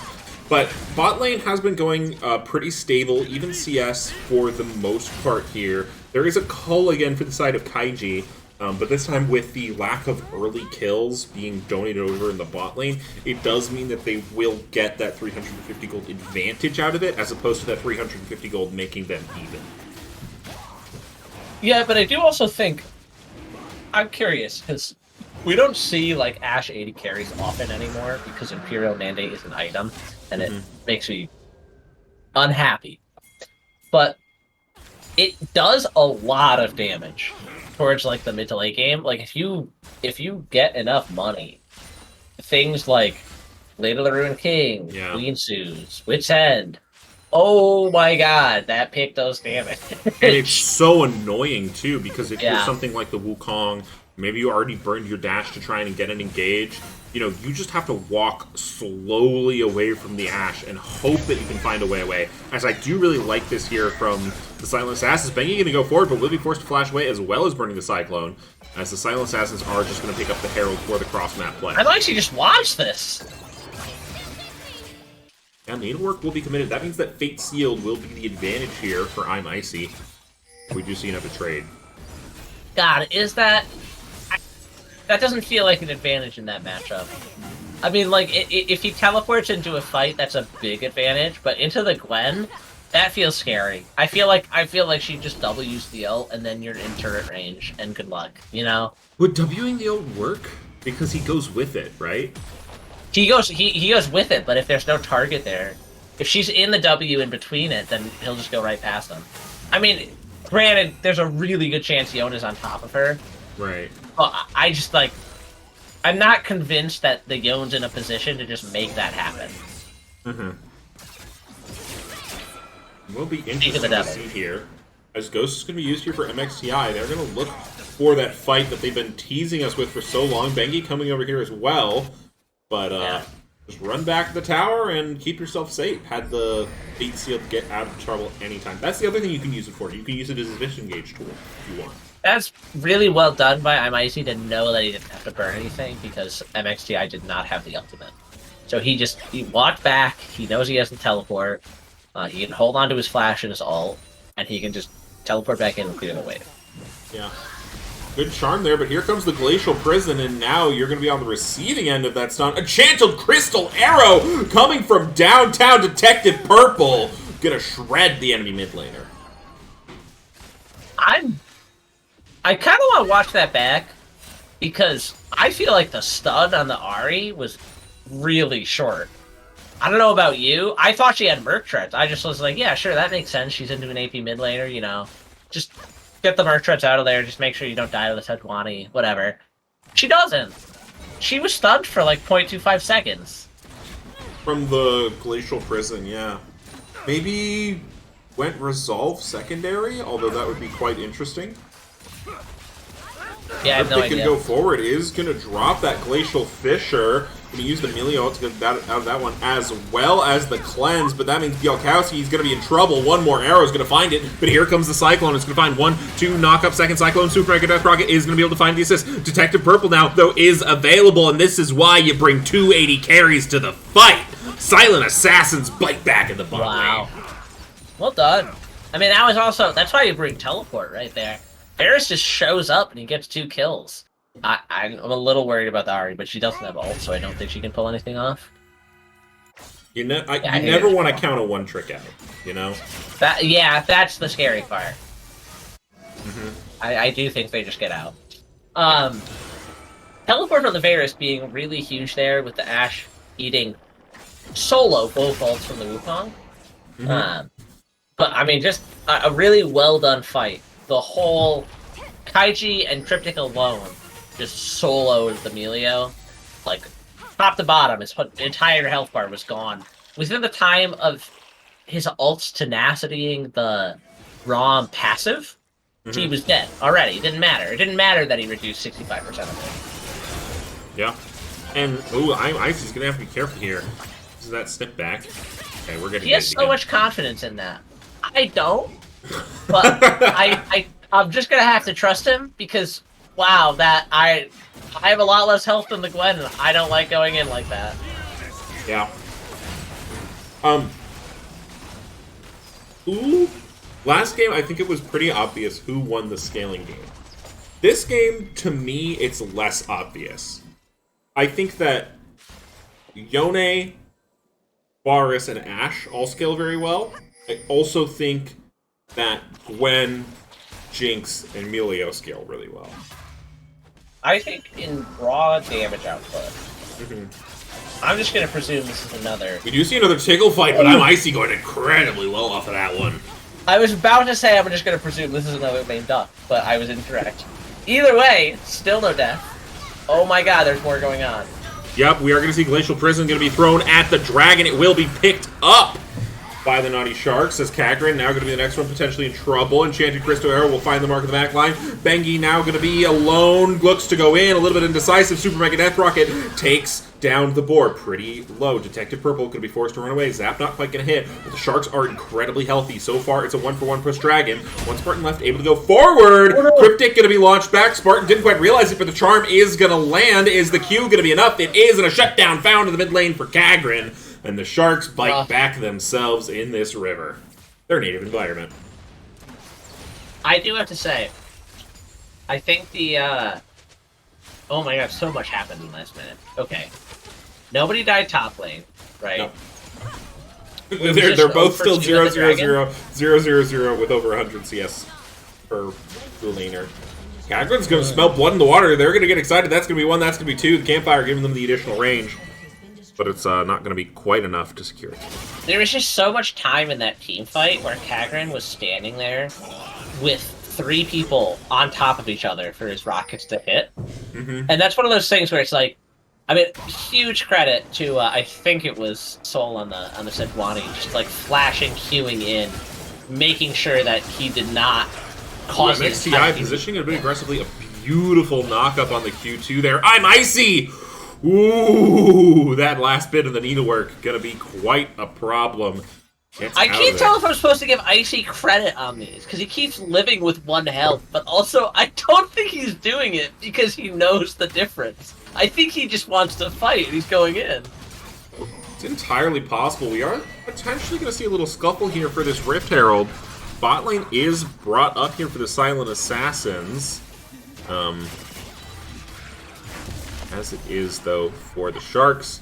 Just going to be picked up there by Benki. Yeah, I mean, okay, so back to our previous conversation.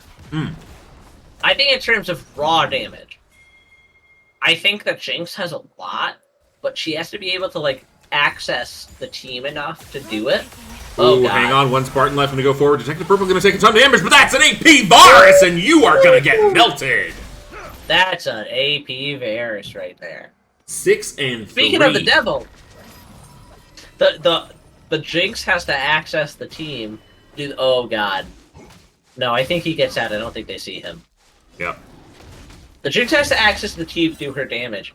I think the Varus and the Ashe and the actually edge out in damage generally, but like, oh my god, Gwen, Ahri, Wukong, like, how are you supposed to deal with this engage consistently across a bunch of team fights? Like, it doesn't matter if in raw damage you're outpacing if you don't get to deal that damage. And I'm not sure how they're ever going to do that. I have an answer. Varus deletes one of them. I mean, he does do that. Yeah, we are going to see Bengi and I'm Icy going to be used. Cyclone going to be committed. Going to use the body block, but the Glacial Prison means the Bengi is forced to flash out of there, and I'm Icy lives on 100 HP for what feels like the 8th time this game. You have to say, that would have been both Icy and Sol blowing their flash in the same exact way. Like, Sol wanted to cover for Icy so we didn't have to blow his flash, and Icy blew his flash so that Sol wouldn't have to cover. And the fact that they both did that at the exact same moment, like, I've been there. It's rough. But it's a little unfortunate, because I think that's a positive trade if that doesn't happen. Oh my god. We're going to see Zarzal going out again. Flash away from 1 Spartan along with the teleport. They're going to be in trouble. Here comes MXTI. That's going to be a charm. A run away from the Fox Girl means MXTI gets their first kill of the game. I wasn't wrong. It was a kill. Not the manner I intended. but it was a kill. You're technically correct, which is the best kind of correct. You're right. The bureaucrats would like to say. That's It is Futurama, yeah, right? man. Yeah. I don't know. I feel like that's a lot of things. I feel like you're technically correct is the best kind of correct is I can't pinpoint where it's from. It's possible Futurama is first, but I think it's Hermes in that one episode of Futurama where he's getting in trouble with the bureaucrats bureau. oh man, you're gonna make me look this up now. Yeah, sorry. God, how dare you? How Pop dare you culture make me- history coming out here as the third Yeah. break. Hextech going to be started up here for the Sharks. Does not look like it will be contested, so this will be sole point being prepped here for the side of the Naughty Sharks. 3K gold lead, 3 Drake lead. They're working in the rule of threes right now, but they've got 4 people to this mid lane here. They're going to force Soul 2,150 to get on out of there real quick. Alright, so just because you're right that it's entirely Futurama Okay. doesn't mean I'll back down. No, that's fine. I mean, tell me what else it's a reference from, and I will 100% support you. That hurt even more because I'm struggling to identify other references. No, this was not my intent. Kagran is going to go off a little bit with these rockets, and Chancellor Chris Guerrero going to be used as his Glacial Prism. One is going to be cleansed. The other is going to be cleansed as well. And here comes the back line with the Cyclone. I'm Icy going in. Is going to live. Do they get to live on 100 HP? No, this time there's a ranged champion to help clean you up. One Spartan left finds 2. But now the Varus is here. The delete button is available. Charm not quite going to land. W will hit, though, and Monkey King goes down. Meanwhile, Kaiji gets taken down. Enemy 80 carry spells with blood in the water, and Detective Purple is left alone to try and prevent this siege. Yeah, I mean, I was literally about to comment the instant... Zap gonna land! The shutdown gonna go over. One Spartan left. Gonna clean up the kill. I do think that's more positive for the side of Silent Assassins, but I was about to say we were seeing a totally different pace of game, where the previous game, it was just complete snowball. Like, okay, we've got like a 2k gold lead at like 12 minutes. Let's just roll and just, make them roll over. But here, it was just totally passive. Just let's rest. Let's wait and watch. And then let's see what happens. And then literally the moment I was about to comment on that, like, hey, Naughty Sharks are taking this a lot slower. They just completely and totally knock out Silent Assassins. Yeah. And it's, again, like, it's a 5k gold lead out of nowhere. It just sprung up. I mean, I think it was a snap call because they noticed Detective Purple wasn't available for the play. I'm Icy, potentially going to be in a little trouble here. Benki going to go forward. Cyclone going to find a knock-up. Benki going to use their body to prevent the enemy from getting too far, and Channel with Chris Guerrero is going to miss. Glacial Fissure tags 2. Gwen is immune, but knocked to the stun when she's inside. I'm Icy going over the back line, but takes a image. MXTI is going to get shut down. Wukong's going to get killed. Super Mega Death Rocket is not enough. And Silent Assassins find 3 for nothing. Okay, no, that's a huge deal for Silent Assassins. Maybe wait, make it 4. One Spartan left, going to be in a little bit of trouble, but so is Soul. Now Kagran going to be available. Kagran will be actually the one who gets picked up, and Kaiji going to look for the kill on the back end of this. One Spartan left. Stays alive. I was not ready for the E from Ferris to do that much damage to the Jinx. But I do want to point out, I don't know what caused this. It might just be the normal interaction. But the Braum E did not block the Gwen ult. Does like, it not at all. count as a projectile? I don't know, but the Braum E was up, and the Gwen R3 just went straight through it. Well, we can't offer chrono breaks here at the low-budget LCS. No, we cannot, but we can offer pause. Heck yeah, we can. All right. Yeah, I mean, that fight was so critical for Silent Assassins. Oh, it's huge. They found 4 out of the 5 members of Naughty Sharks. They got quite a bit of a gold injection onto their team. We see 2 needlessly large rods now available for Detective Purple. So it's about 1,000 gold off of finishing Death Cap, which will be a major completion item for their team in general. I think that just goes to show the power of fighting with this Varus versus fighting when that Varus is not there. It is just so much burst damage going over the top of the team fight. That fight also means that Naughty Sharks are not able to force up around that Baron. They're not able to take out more neutrals, and it slows down the pace of this game for your double 80 carry to scale, for your Yone to scale. Yeah, I'll be real. I had noticed that the Varus was there for all of the fights. I had not put it together that he was truly, literally every single kill. What is his gold compared to, like, the average gold in the game right now? Because so he's just 11-6 at 144. Like, what the hell? Oh so my he's just we're about back tied in the for game. most gold in the game. With Kagrin, actually. Kagrin has 10,005. Varus has the most gold in the game at 10,530, whereas Kagrin has 10,509. So it's 21 gold diff, but still Detective Purple has the most gold. Yeah. I mean, we're gonna have to wait and see what happens, but Detective Purple is really scary. Like, I mean, you can Melio all the Varus all you want, but he's still gonna do a lot of damage. Doesn't matter if you're CC'd or not. Yeah. A summoner has disconnected. Oh, Woo! Pause. Let's go. I think this is a double pause. We might get a double pause. I'm not sure. Double pause, triple pause. All right. Chat, what do you want to talk about? You want to talk about the game? Oh my god. Oh, Hidden Shrouds with some good okay. deeds, if you want to read that out. Okay. So, Hidden Shroud said that the Braum Shield blocked a portion of the Gwenall, but it didn't block all of it. And I do believe him. Not because I trust him, but... No, it's because I trust him. God damn it. I'm trying to make Shrouds look bad, but I don't have it. More Dracula knowledge? Well, I don't want to spoil the book, which is the main other thing that I would we're talking about Dracula Daily, right? Yeah. Uh-huh. So we're in the really early stages of the book this year. Yes. So, like, isn't it all about how all of the, like, villagers tell him to turn around? He doesn't listen to any of them because, like, they're godless heathens or whatever.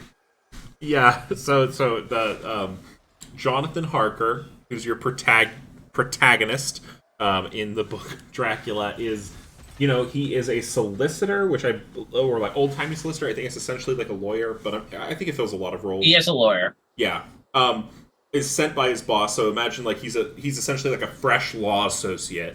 So he's like super eager to like do a good job on this assignment. His boss sends him out to Transylvania. To work with Count Dracula on buying property in London. He gets out to the village. He loves paprika. That's a hallmark of his enjoyment of the country. Wait, that's a feature of the book? Yeah. But, like, I love paprika too. It's just good. Paprika's great. I know people who don't like just like peppers that like paprika is made from. I mean, I know people who just don't like spice, and they're wrong. Well, there's hot paprika and there's not hot paprika. Like, not all paprika is hot. Yeah, but at the same time, you know what I mean. Yeah. Mm-hmm. But yeah, and then, all these villagers are, like, praying for him, being like, don't go up there. Don't do it. They're giving him crosses and rosaries. And we are going to get back into the game, looks like. Yeah, and I mean, I do not know what is going to happen. We're going to wait and see. God forbid, did it just freeze for you too? It's post-pause. This is the post-pause. Oh, thank God. Yeah. Oh, my God. On my screen, the second, like, the pause hadn't come up yet. So in my mind, I was just like, yeah, game crashed. we're done. The second game, they have to start over again. No, Dracula is a great book. But one Spartan left is going to get caught out here, going to be hit by the Enchanted Crystal Arrow. Sejuani passive, one tick away from proccing. Going to be using the Ariel to get away, and now Cyclone finds 3 over the wall, but is there follow-up? Glacial Prison's going to land, and now Bengi's going to be the target of the Braum. Passive, one Spartan left, That's forced to run away, has to use that last charge of the ulti there, and that is a big pickup here for Silent Assassins. 19 before Drake spawns, no enemy jungler, but it does look like that has dissuaded the Sharks as they are in their natural habitat here. Yeah, I mean... Going forward, that's a lot of rockets. Charm's going to hit onto Braum. That is going to be one dead for Yordian. And now Jinx gets excited. The Needlework comes down, but it isn't going to be able to tag up just enough yet. But it does look like this Drake now is Silent Assassins to retake or give over the soul. See, in my mind, like, it's never good for the other team to have the soul. But also, when you're in this position, like, you're not weak as the Shadow Assassins. Varus is in a really strong spot. So if you can win a fight around the Elder and turn it, and then get the Elder, the other team's in a lot of trouble. I do like that. I don't think, yeah, letting the Soul go is not a huge deal here. I mean, like it's again, it's not good, and I think that as we're seeing right now, the Naughty Sharks are also going to get the Baron. Although it looks like we're going for a steal. Yeah, it's being set up over the wall. Will have vision on it. Soul 2150 gonna go over the wall, gonna look for it. Objective bounties claimed by Yone! I'm icy, finds it. Looking for it, they got it! That is a Yone diff right there. You know, you wanna throw whatever you can at Baron when you're trying to steal it, because you never know when it's gonna, you know, tick down to 1 HP, and that's Death Cap coming over here for Varus. Yeah. I've had it so many times. Baron likes to heal randomly. I know we've seen it at international events before as well. Baron just likes to heal, just for fun. Oh, yeah. And it's so annoying as a jungler, because you'll see it hit smite threshold, you'll hit your button, and then it'll heal and be like 20 health outside of smite threshold, and you'll be like, haha, just kidding! Yeah. That's just like that's irregular for junglers in the sense. You know, I love the hitting Herald until like you hit it right in the eye and the game just says no, and you smite early and then oops. Ooh, Chains of Corruption, lots gonna miss there. It does go wide, but the cooldown's also low now, and there's nothing on the map for a while between the Baron and the Dragon falling. The huge thing about stealing the Baron here is it's just gonna be almost impossible to crack the base. And that's really what the side of Shadow Assassin wanted. Like, being able to stop an advance at any cost is huge. Because they can just put one person in every lane, and the minions are going to be way too much for them to be able to step up that far to get even an inhibitor in any lane. I mean, it's really far from guaranteeing them the game, but it's really huge in making sure it doesn't go away anytime soon. Yeah, another good moment where the Assassins have prevented a game-ending advantage. They prevented themselves from getting rolled over. They found just a little bit of what they need in order to stay in this. And I think it's important because we do see, you know, Yone has Wits right now, and there's that MR I was talking about, and the Shield Bow still wants more crit here to fully proc, you know, probably going to get that IE next. That's going to be a huge power spike if and when he can get it. Obviously, he's pretty far away from that right now. But you have quite a bit of itemization to go on a lot of your players here for Silent Assassins. Yeah, and, I mean, it's one of those things where, like we've talked about, the Varus has all of the kills. Yeah. All of them. So, he, like, item-wise, he is at 3. Pretty sure, like, yeah, he's tied with the Jinx. He's ahead of everyone else. So all of the other members of Silent Assassins have a ways to go, and they can continue to get those items. So if you just continue to build that advantage, that's crazy huge. Yeah, it is going to be pretty important here. I'm interested to see that one Spartan left has opted to not go for the Medjai's. I think it's smart, actually. given the amount of lockdown on the enemy team, it just makes me a little sad. I think it's smart just because, like, I feel like speaking of Spartan, that's going to be the glacial prison. 1 dash forward, but you're going to be found, you're going to be shut down, and that's 800 gold closer. That's why you don't go the Magi's. That's all of the stacks if you go the Magi's. That's exactly what I was about to say. You will just die, and then all of the stacks are gone. You will just die. Should be the motto for trying to fight this Varus here. But he's going to be bot lane, just chilling. Does have the Unleash teleport. Although, I feel like a Varus teleport's a little bit different from like a normal top laner teleport. Okay, the Gwen teleport is behind the Varus. She's going to go in. We have the Wukong collapsing from in front. Yeah, Kakrin and Bielkowski, Detective Purple taking so much damage. Needlework going through does not. You can't 1v1 a Gwen melee range MXTI. Finds the Varus, 43 seconds on him, 58 on the Elder Dragon. That's going to be the setup. Although he will be alive for the Elder, he'll just be a little late to the fight. See, I thought that the Varus was going to get rocked by the Gwen in the 1v1. I wasn't quite ready for the 1 auto attack plus all 3 procs of ult into die. Yeah, I honestly I thought that Varus like empowered W arrow stuff was gonna do more damage. I don't play Varus, I don't know exactly how it works. I just know. Yeah, he didn't have the time to stack up all of the autos. And like on top of that, it's also just like the Gwen is always, it's so easy to just walk up and, you know, like auto a couple times and then Q. I'm not trying to make Gwen sound like trivial, but like Varus into a Gwen is never gonna have the advantage. But my god, going quite aggressive here. Cryptic going to be available. Vengi is going to be invisible. That's going to be shut down on the MXTI. Meanwhile, in the back line, I'm Icy managed to found another one. 1 Spartan left's going to be in trouble. I'm Icy snaps back. I'm Icy finds a knockup. 1 Spartan left is left to flee, but Detective Purple is here with some crystal arrows to slow him down. Kaiji flashes forward. Kaiji finds the kill, and the archers find the fight. That's a huge fight for them. I mean, that's the Elder. Yeah, if they get the Elder right, here, they have complete control for 3 minutes. They're going to be able to get the Baron. And then, again, like, that's 3 minutes of not being able to push into the base. Elder plus Baron, I mean, it's never prime to get the Elder first because the buff is shorter. But, like, that's... If you slip up, that's the game. Even if the other team's behind. At every one of these fights, it feels like Silent Assassins have to win, and every one of these fights, they win it. We've got 3 items now here for Kaiji.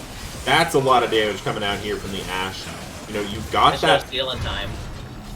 big ol' sword coming here from IMIC. Oh, Super Mega Death Rocket!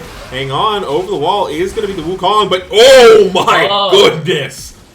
Varus with Elder is a one-shot machine.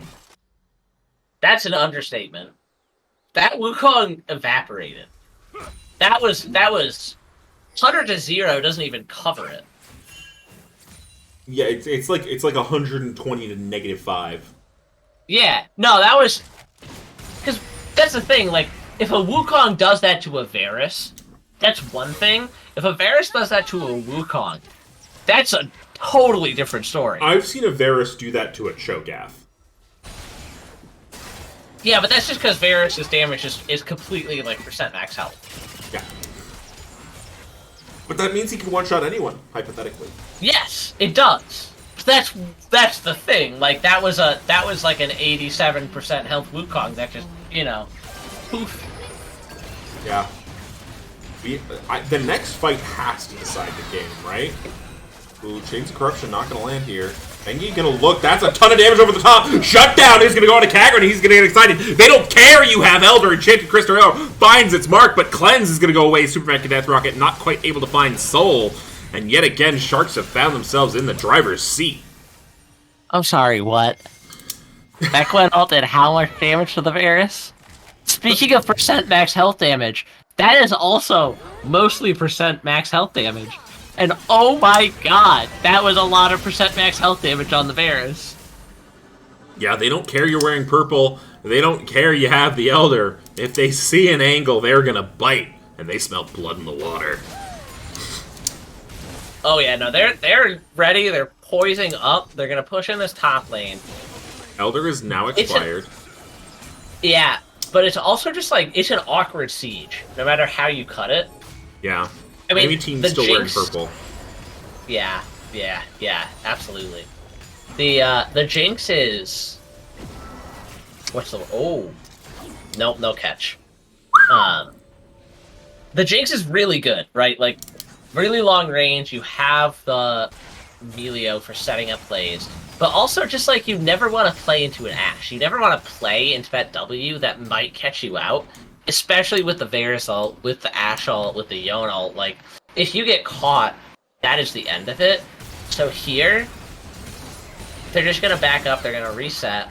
And they're Yeah, gonna but try here and comes make the sure needlework again. Gwen might be in a little bit of trouble, but Gwen is immune. The needlework doing so much up the top. Soul's gonna be in trouble. The rockets are gonna find him. Detective Purple might also be found. That was a ton of damage over the top. I just am gonna assume that was Varus. One Spartan left, looking to do the damage. Ulting forward, shut down, found under the Ashe. Cryptic now gonna be the next target for the Fox. Exhaust gonna go down. MXTI going forward on the I'm Icy. W going over the top. Detective Purple arrow not gonna be quite enough. Cryptic's gonna be alone in the jungle, and this looks like it might just be game for the Sharks. Well, it definitely looks like it's gonna be game, but you know what? If anyone can do it, it's Detective Purple. Yeah, Detective Purple. He Gwen doesn't have a is lot of time, immune, and Detective Okay. Purple is gone. In a banger of a series, a back and forth seesaw of a game, the Naughty Sharks are going to finals. Yes, I cannot believe how many kills Detective Purple got in that game. Like, regardless of who wins, regardless of what happens, for almost more than half of that game, Detective Purple had over 90% of the kills for this side of Silent Assassins. That's insane. Yeah.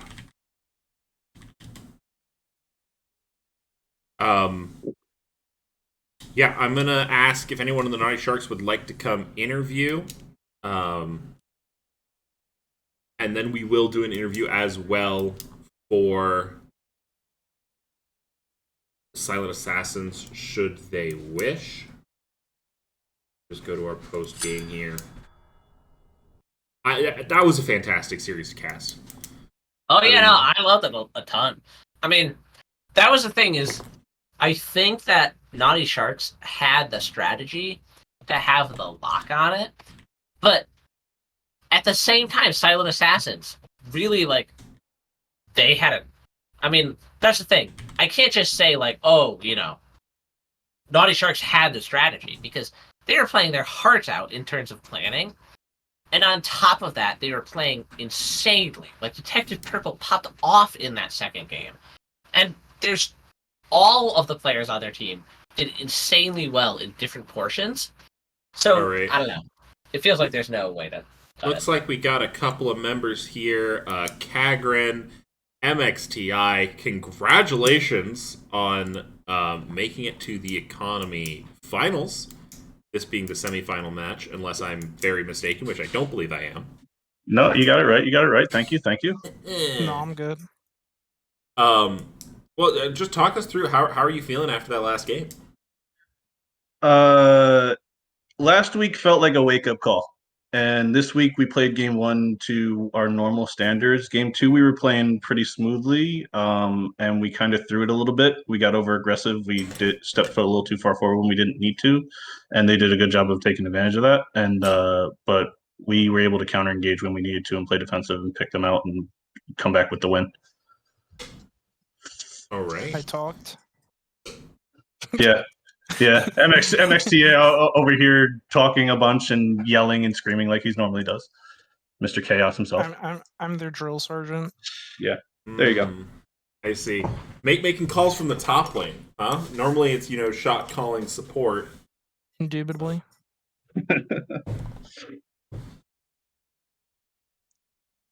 All right.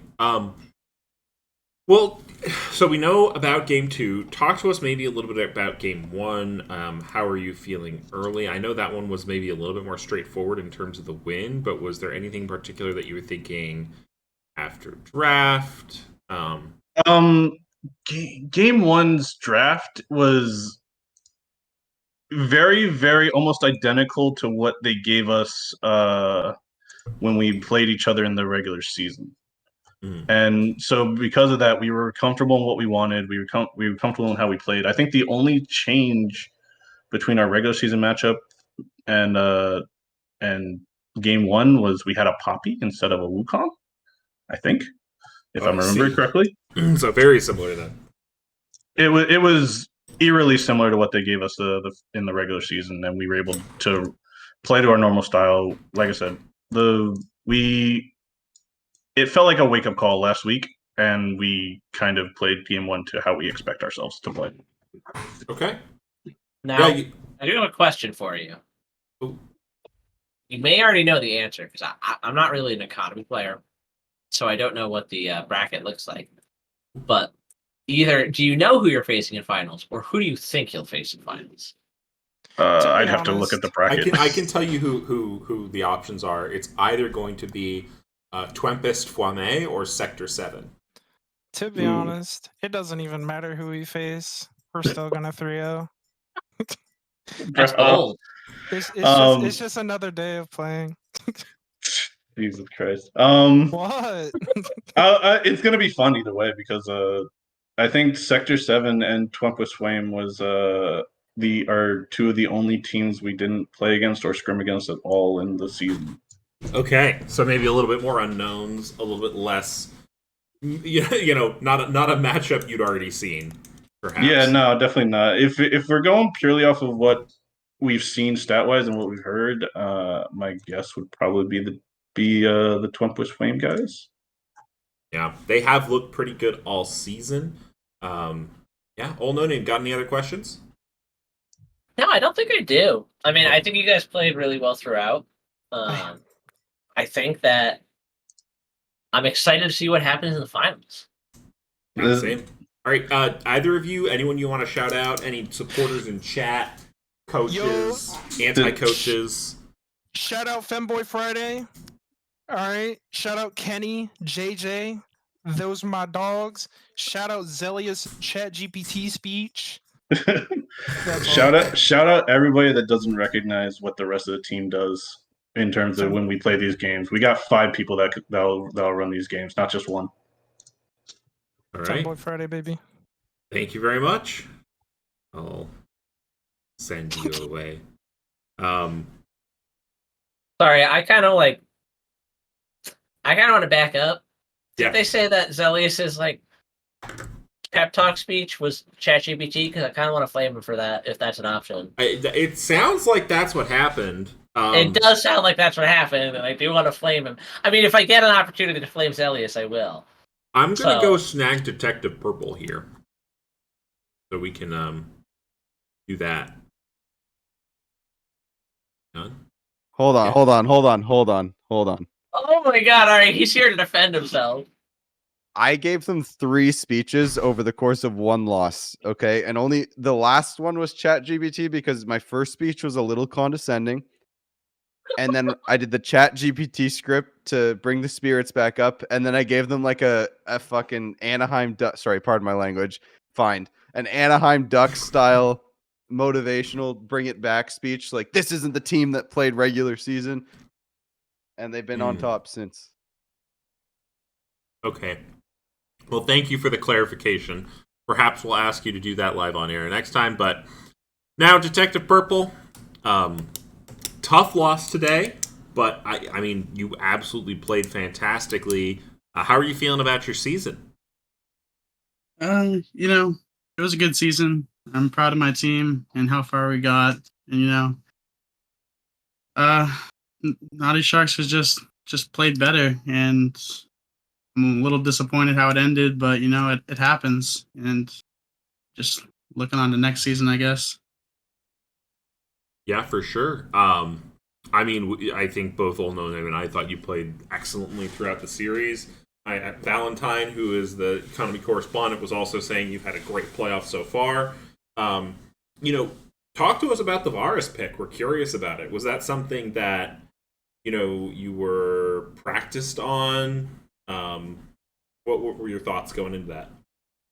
Yeah, it's kind of like a pocket pick. I've been playing it a lot recently, getting it good in the scrims, and it's normally for a tank comp, but we knew it was all on the line here. So actually, if I'm gonna be honest, Vega made the call, and he asked about the Varus, and I was like, if we're going down, I'd rather go down to the Varus. Let's get it. Mm-hmm. I And mean, I have no regrets. yeah, it looked absolutely fantastic. Um, talk to us a little bit about the Syndra game on game one. How did that feel? Is Syndra was something you had taken into the ASOL previously? Oh yeah, the Syndra into Aso was. I think it was a pretty good matchup. It was tough in the team fights. Olaf can't be stunned, so he just kind of jumps on me. But I can like cancel the Aso's like fly or his Q, and I can stun him out of most of his stuff. But it was just tough in team fights when the Olaf would just run us down. Mm-hmm. But it was a good pick. Yeah, for sure. Old No Name, you got any questions? So I'm looking at your Varus build, right? Mm-hmm. And I mean, like, personally, I love it. But I'm kind of biased because I'm also a Varus mid scumbag. Um, Now, this so for context for chat, right? You went Mm-hmm. Riftmaker, Nashor's, Rabadon's, Shadowflame, which for one is insane because that means that you finished 4 items at like, I guess it was 35 minutes, but like it was really early for you to have those items finished. Now, is that because you were facing like a particularly squishy team? Like, would you have gone Void Staff earlier if you were facing more tanky team? Yeah, probably Void Staff earlier would be nice. I just didn't see a lot of magic resist and wasn't worried about bursting them down. Like there was no magic resist I really had to deal with. I just had to focus on hitting my R and then pressing Q. I know I make it sound easy, but like that's just basically what you have to do with Varus. Yeah, no, I agree. I think that like, I mean, I said it a couple times during game, but you had an insane amount of kills compared to the rest of your team for what was happening. Mm. I mean, like, what was it? It was like your team had 14 kills and you were 12 of them. Your team had 13 kills and you were 12 of them. Like, you were popping off. And AP Varus is such a fun pick to pop off on because, like, someone will just disappear. They'll just be at 2/3 health and then they're gone. You know? Yeah, I agree. I love AP Varus. I know you guys saw that Wukong in the Baron pit when he tried to stop me. I mean, he got deleted, and that's just the power of Varus. I think he's a slept on mid laner, and I'm definitely not going to stop playing him. All right. Well, anyone you want to shout out? Any supporters in chat, teammates from the season? Go ahead. You've got the floor. All right. I want to shout out my team, obviously. Great season, guys. I'm proud of you guys. I want to shout out Vega. I appreciate the coaching and getting us here. And last, I have to shout out our team mom. She's been with us the whole season, supporting the team, Your checking team us through. mom. Yeah, we have a team mom. She cheers Yeah. us and yeah, she's just like our number one fan. And appreciate what she does. All right. Well, thank you very much, Detective Purple. Thank you. Yeah, that's gonna do it for us today here at the Low Budget LCS. Does anyone have another? Is there any other leagues streaming that we could raid? Ooh, that's a good question. I don't see a- any. I hope Friday is less likely. Is it? Yeah. I have not been paying close attention to the league streaming meta, but that feels like a pretty hot day to me. Well, I think it's not as big of a day for like rec leagues because Sure. people go do things on Fridays. Like What? I think a lot People of people having lives? Yeah, But we're League of couldn't be Legends me. players. I spend my Friday nights here at the low budget LCS, and I wouldn't have it any other way. Um, yeah, I'm not seeing anyone. I mean, Fiction is streaming. He's a decent educational AD carry streamer. Send you all over there. What does Sounds chat fun. think? Do you have any opinion? What does chat think? Yeah, chat. Give me someone to raid, and if I don't hate them, we can do it. Wow, that's an assertion. only at Zelius is. Or sorry, I was thinking of other autocratic LCS leaders. Only at Potoba's bequest may you raid the people of your opinion. Well, I do have to type it in the I have to write the command, right? So because you have to write the command, you plan to use it. You plan to use your source of power aggressively? Is that what you're saying? Yeah. Uh-huh. Stunt. Is Stunt streaming? Good raid, Stunt. I don't think Stunt's streaming. Oh, yeah, he is. Alright. Let's do it. Alright, we did it. Good job, Alright, chat. gamers. Take it easy. And, Old No Name, why don't you sign us off with your classic catchphrase, huh? My classic catchphrase. Yeah. We're at the Dunnies in Vermont. Come find us. That's it. That's all I've got.